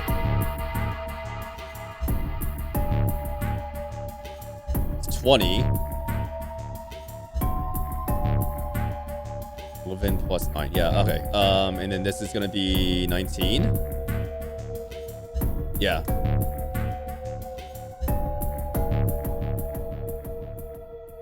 There you go. Got it. And then that's 17.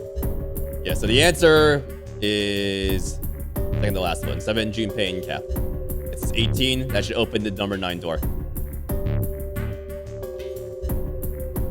So using the numbers we have to deduce what number it could be based on what numbers could equal 9 of an extra. It's the what numbers add up to the digital root of 9 plus the extra, which we know about already, which is 6 from like another route. So there we Let's go. try 7, me, and Cap. 7 plus Junpei equals 5. 7 plus 5 equals 12. 1 plus 2 equals 3. This combination opens the door. Then Cap's bracelet is number 6.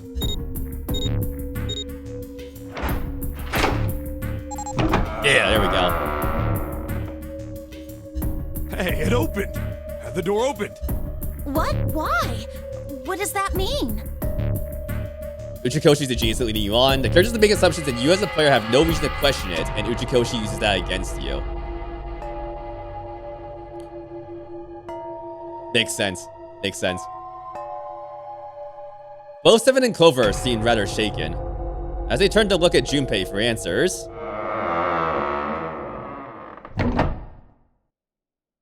Are you gonna say something about that? About getting it right the first time? The door slid heavily shut. Junpei raised an eyebrow. Isn't it obvious?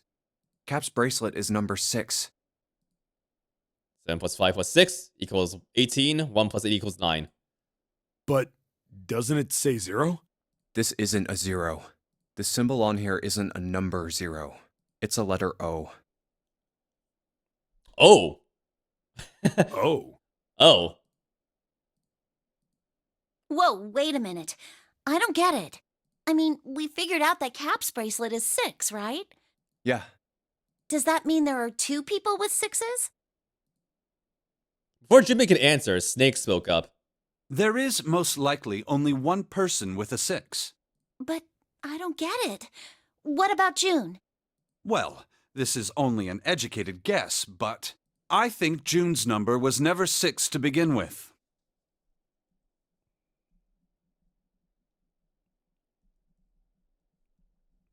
Go on. Her bracelet was flipped.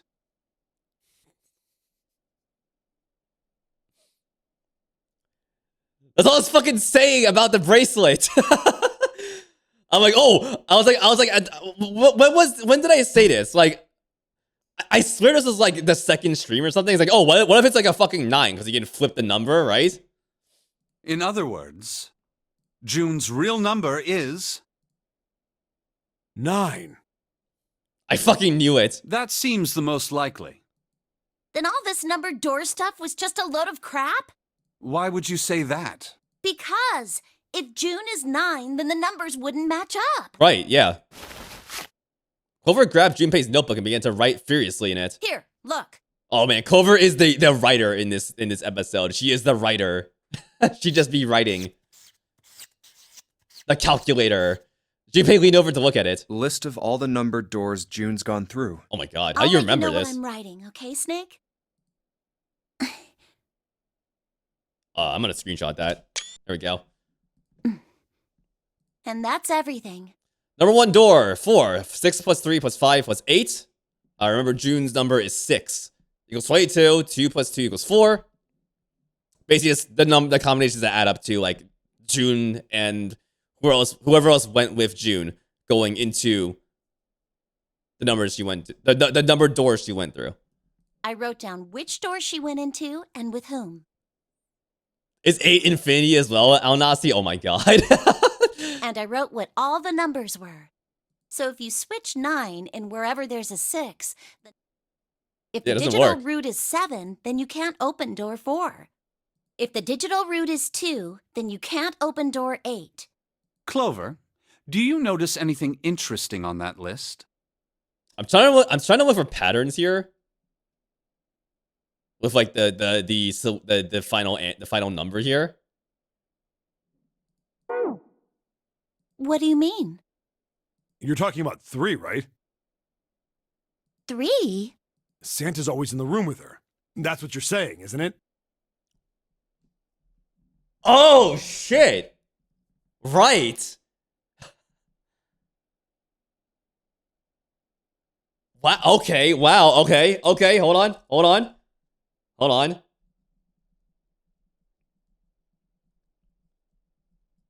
Santa's always in the room with.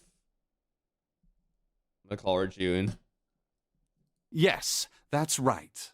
What about it? That's quite simple, really. 3, 6, 9. Yo, You yeah, told me that the right. first time you came to this room. I'm trying to think about the implications there. Yeah. Santa was the first to refuse to leave June behind. You told me that at the first time you came to this room, Santa was the first to refuse to leave June behind. Now, doesn't that beg the question why? Why Why would Santa do such a thing? The answer is easy. Because Santa can't open door 9 with only 7 and Lotus. Right? Of course, there's only one reason for that. His number isn't actually 3. What? What are the number? What the fuck are the numbers then? Santa's real number, 7? Would you be so kind as to modify my sister's equations? Yeah, sure.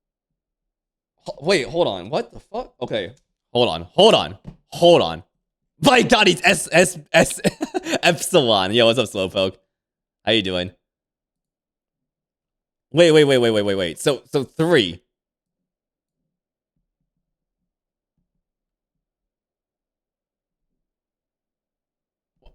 What the fuck else could it be? What? Unless it's like another counting system.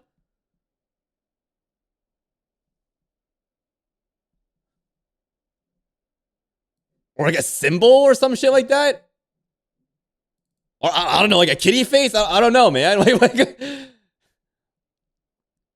plus 6 is 9, yeah.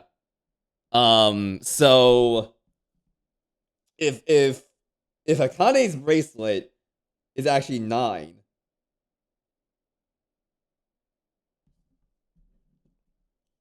given, let's take a look at that screenshot again.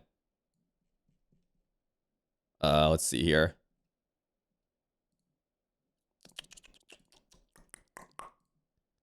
Where's my Steam screenshots folder? Where is it?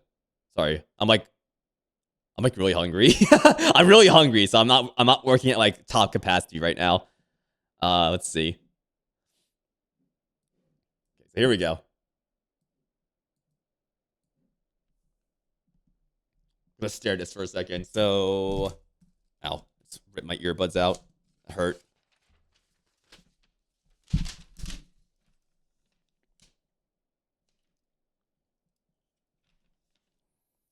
I mean, if we just assume that 6 is 9 instead.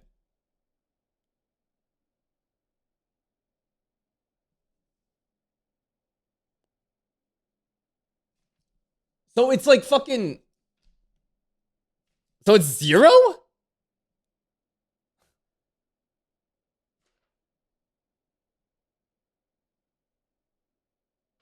It's 0. That's what Santa's bracelet is. To let them actually go through like the doors that they went through.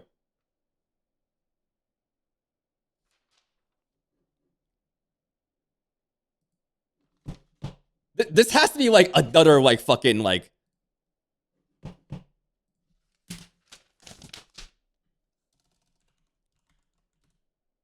Is the Cyrillic letter Z? So Cyrillic 0.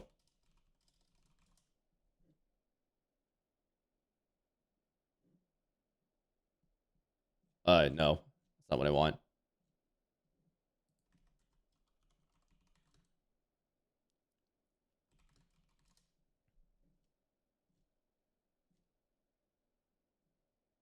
Three looks like that, yeah.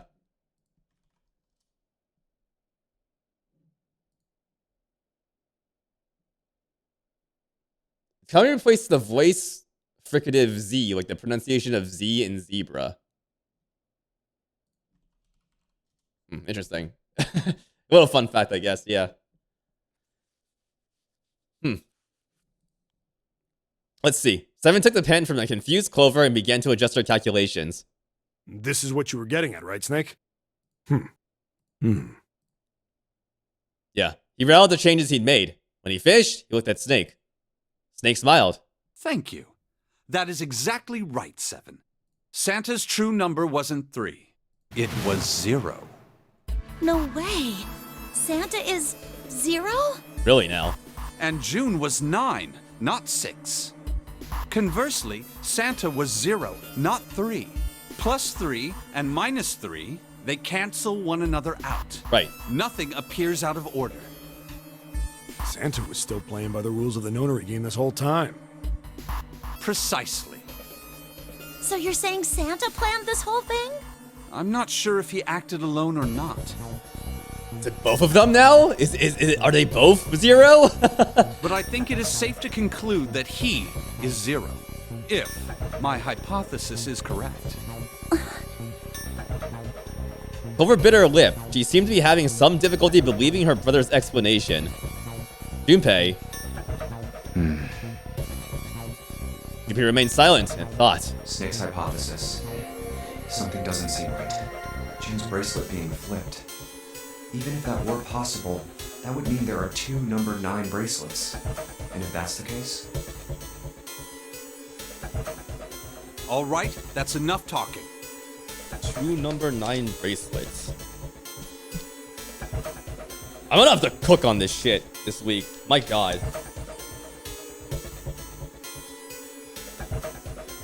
And that's gonna require me to compile, read the rest of my notes probably.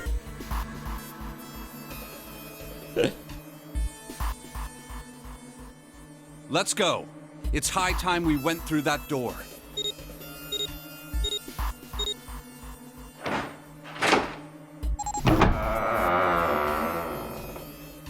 And I have 2 number 9s. We got 2 number 9s right here. Door number 9 open. They leapt through. Oh, it's right there. The dead was directly in front of them as they came through the door. Quickly, they scanned their bracelets.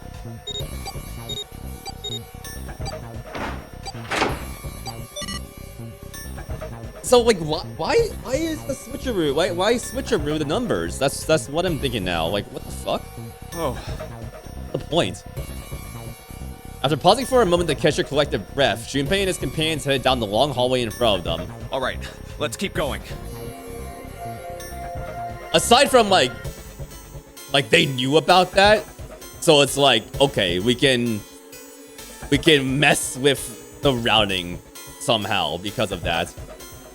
Let's say Akane and Santa were in cahoots here. How could they manipulate things if that's the case? I'll have to think about that. At the end was a set of stairs leading down to the ship. I think these stairs go to the bottom deck. They leaned out and looked over the side. Looks dry. Let's head down. After deciding it was safe, they headed down the stairs.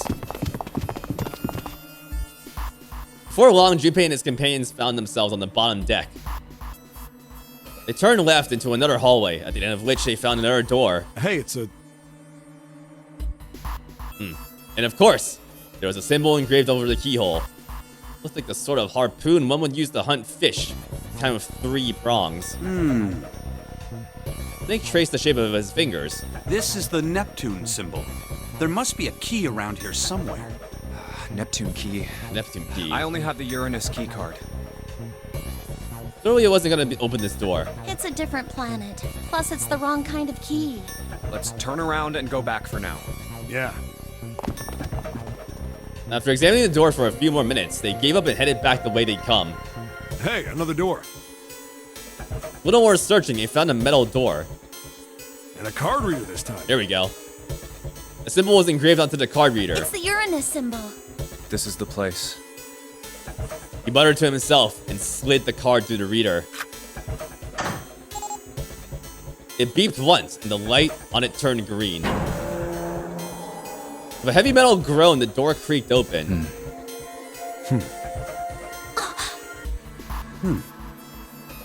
Junpei, Clover, Snake, and Cinnamon looked at one another, nodded, and stepped through. What's gonna be behind here? It's gonna be the library. The room they found themselves in was full of books. Yes.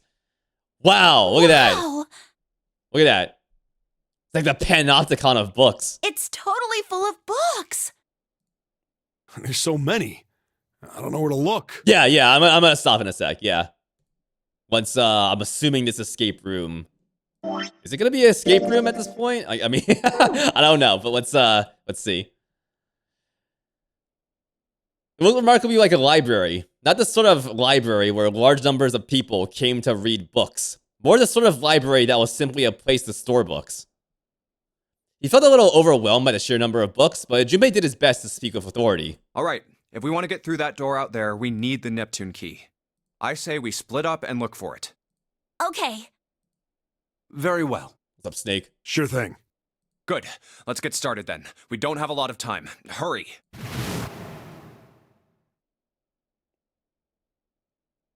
Alice sleeps in a small chamber past the Forest of Knowledge. As he began to search for reasons he didn't fully understand, Junpei felt those particular words float through his mind. Alright, here we go. Yeah, we got some more escape rooms, of course. Seek a way out. Seek a way through that other door, too. Ooh.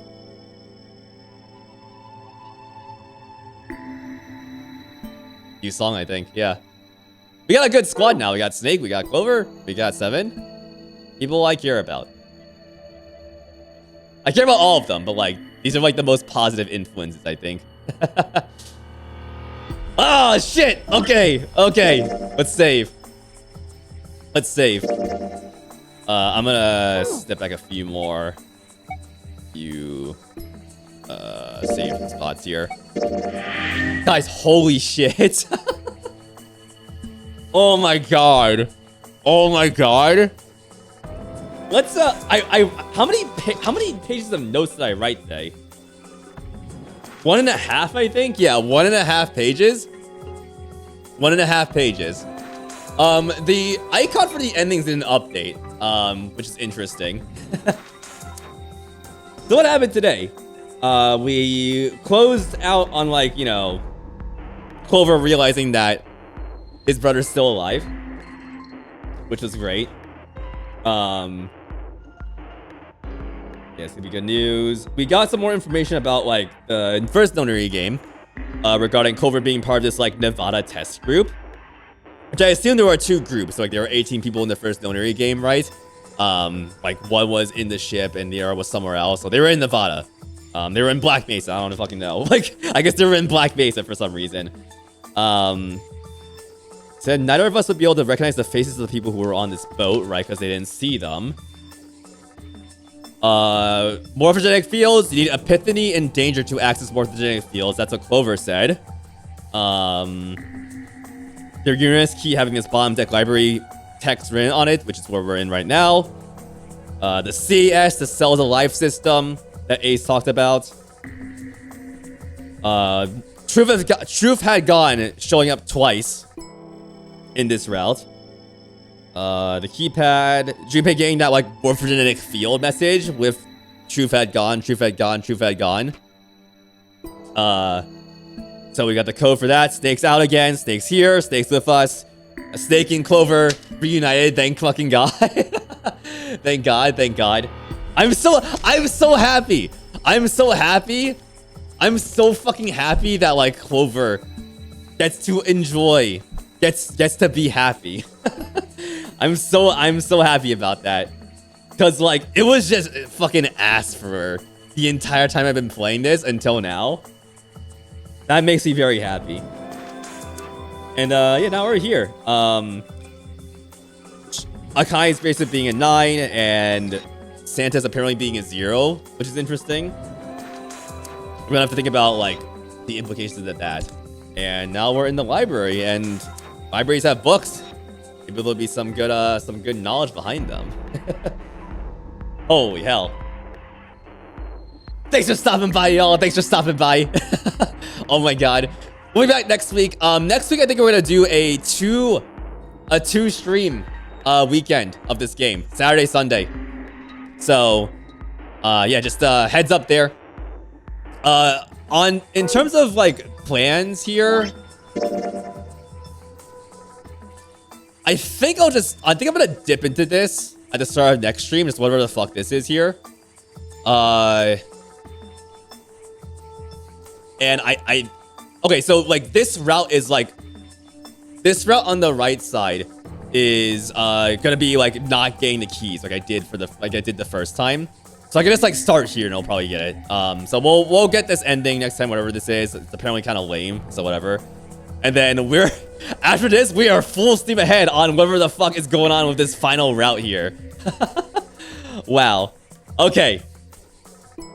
Arthur, we got a plan. We got a plan, Arthur. And the plan is to finish this fucking game soon. I'm so excited to finally know what's going on behind all of this. There's so much more to do here.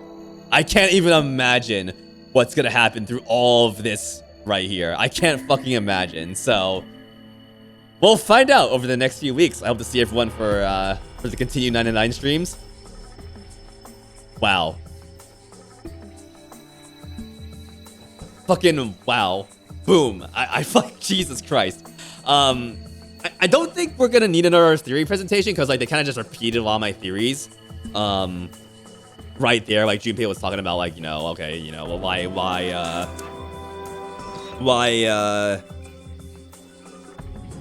I guess they were repeating a lot of my questions about the remaining information here.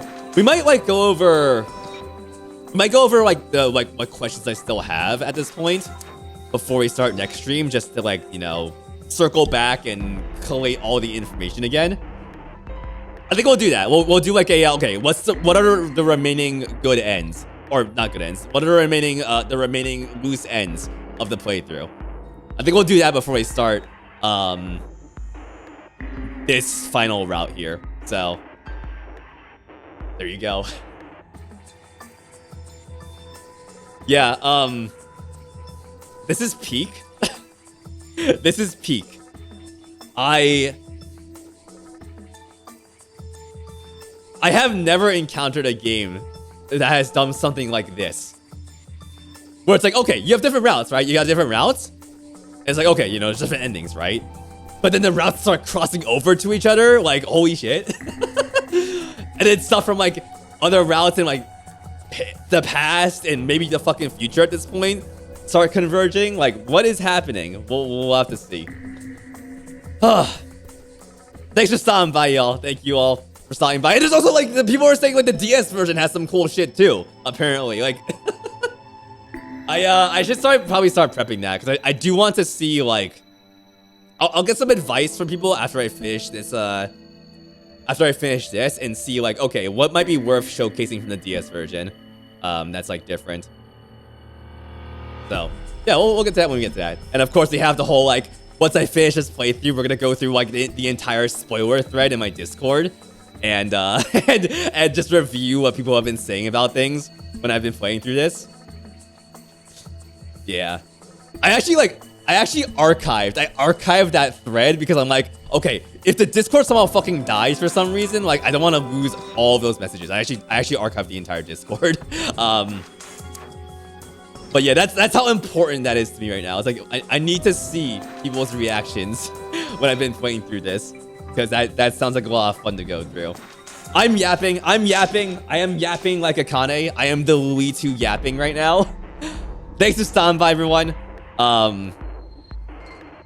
Fuck. Okay, let's end this stream here. Let's end this stream. Oh, my end the stream thing didn't post. There you go. There's Duxubot. There we go. Thanks for stopping by. Oh my god. I feel like both like not like there was something weighing on my shoulders with this game, but like I feel like both a weight has been lifted from my shoulders, but also like there's more to know now. There's more I want to figure out. But I do know that there's like a fire under my ass now to finish this, so I'm super excited for next stream. I'm super excited. Oh my god. All right. Thanks for hanging out, y'all. Let me see if there's any art that has been posted anywhere. Let's see here. Oh, Auburn posted me something. Thank you, Auburn. Okay, nothing on Blue Sky.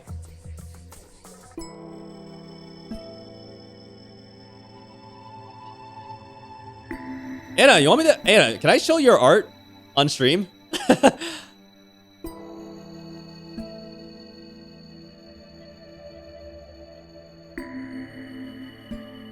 If you're still here, Anna. Yeah, okay, cool. So, Anna made a... I think it's a... I don't know if it's like just 999, but it's like a Zero Escape PMV. You thought I was gonna go for a little bit longer? This is long for me. In general. But yeah. Stick around for the raid, though. Stick around for the raid. And for art that people have made in the community as well. Here is a frame from Anna's PMV, animatic, around Zero Escape. Oh, it's got transparency. Hold on. Yeah, I saw it in like the in the preview. I'm like, oh, is this transparent? Here, I'm gonna put this in the background. There we go. There we go. Yeah. So that's the that's Santa right there, with Akane. That's great. I love your art style. I don't know what it is, but like, I can't explain why, but it fits very well with like with Zero Escape. Like maybe it's like I'm trying to figure out how to like explain why the art style fits. It's something to do with like the structure of the game. Like I'm insane. I'm insane. It's like, oh, what am I thinking about here? Like, I don't know, maybe the polygons that you tend to draw, like it's a good representation of like how the different pieces of the game fit together. Like the shapes seem like they don't fit together at the very start when you play this, but like eventually it all forms like a nice little like polygon. That's the whole like 999 story. that's my best explanation for why I think your art style works good with 999. That's my best explanation, yeah. But yeah, there you go.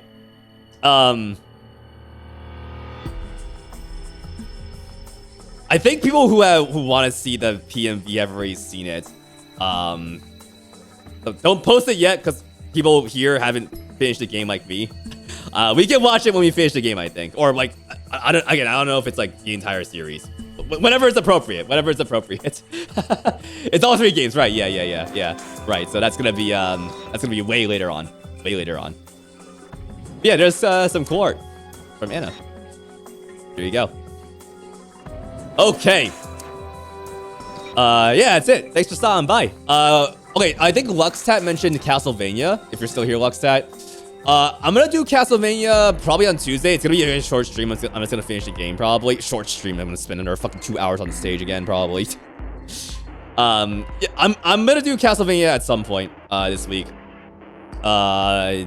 It might just be on Thursday. I don't know. We'll see. But stay tuned for that. Again, and we're gonna do 2 Zero Escape, 2 999 streams on Saturday and Sunday. 1 on Saturday, 1 on Sunday. So there you go. Okay, I'm in the fuck out here. I'm very hungry. I'm very hungry for theories and also for food. So let's see who's live. Let's take a look here. Oh, Desert's live. Cool. Desert stream title: Ocarina of Time Master Quest on my actual N64 because I'm a freak who buys upscalers. Yeah, it was very Desert. I haven't rated Desert in a bit. Ocarina of Time fun. I know a lot of you have played that. There's just a cool lizard bean. Hanging around for that. Go throw some ducks in the chat. Yeah. You got a raid message command. You can do anything that's duck related at your raid message. But if you need help, you got 2 right there. If you're sub to me, you can use the second one right there. If you're not, you can use the one with the normal duck emojis that you see. Yeah, I'll see you all next time. I'll see you in the Discord for more 999 posting that I'm sure I'm gonna do throughout the week. Yeah, keep an eye out for that because I'm my fucking skeleton is going to vibrate out of my skin if I don't keep thinking about this game. Yeah. Yeah. You got drawings too, Mortalena? Yeah, I see people have drawings too as well. Yeah, I'm looking forward to everyone's art. I'm looking forward to it. Please share. It's gonna inspire me too for the inevitable more 999 art that I want to draw at some point. Like the Akane art is not enough. I gotta draw more. I gotta draw the other fellas too, and like the interactions again with everyone here. So, okay, I'm normal. I'm gonna get out of here. Thanks for stopping by. Go say hi to Desert. Fuck. Have a good night, y'all. Have a good week. Y'all are great. Quack. I'll see you all next time.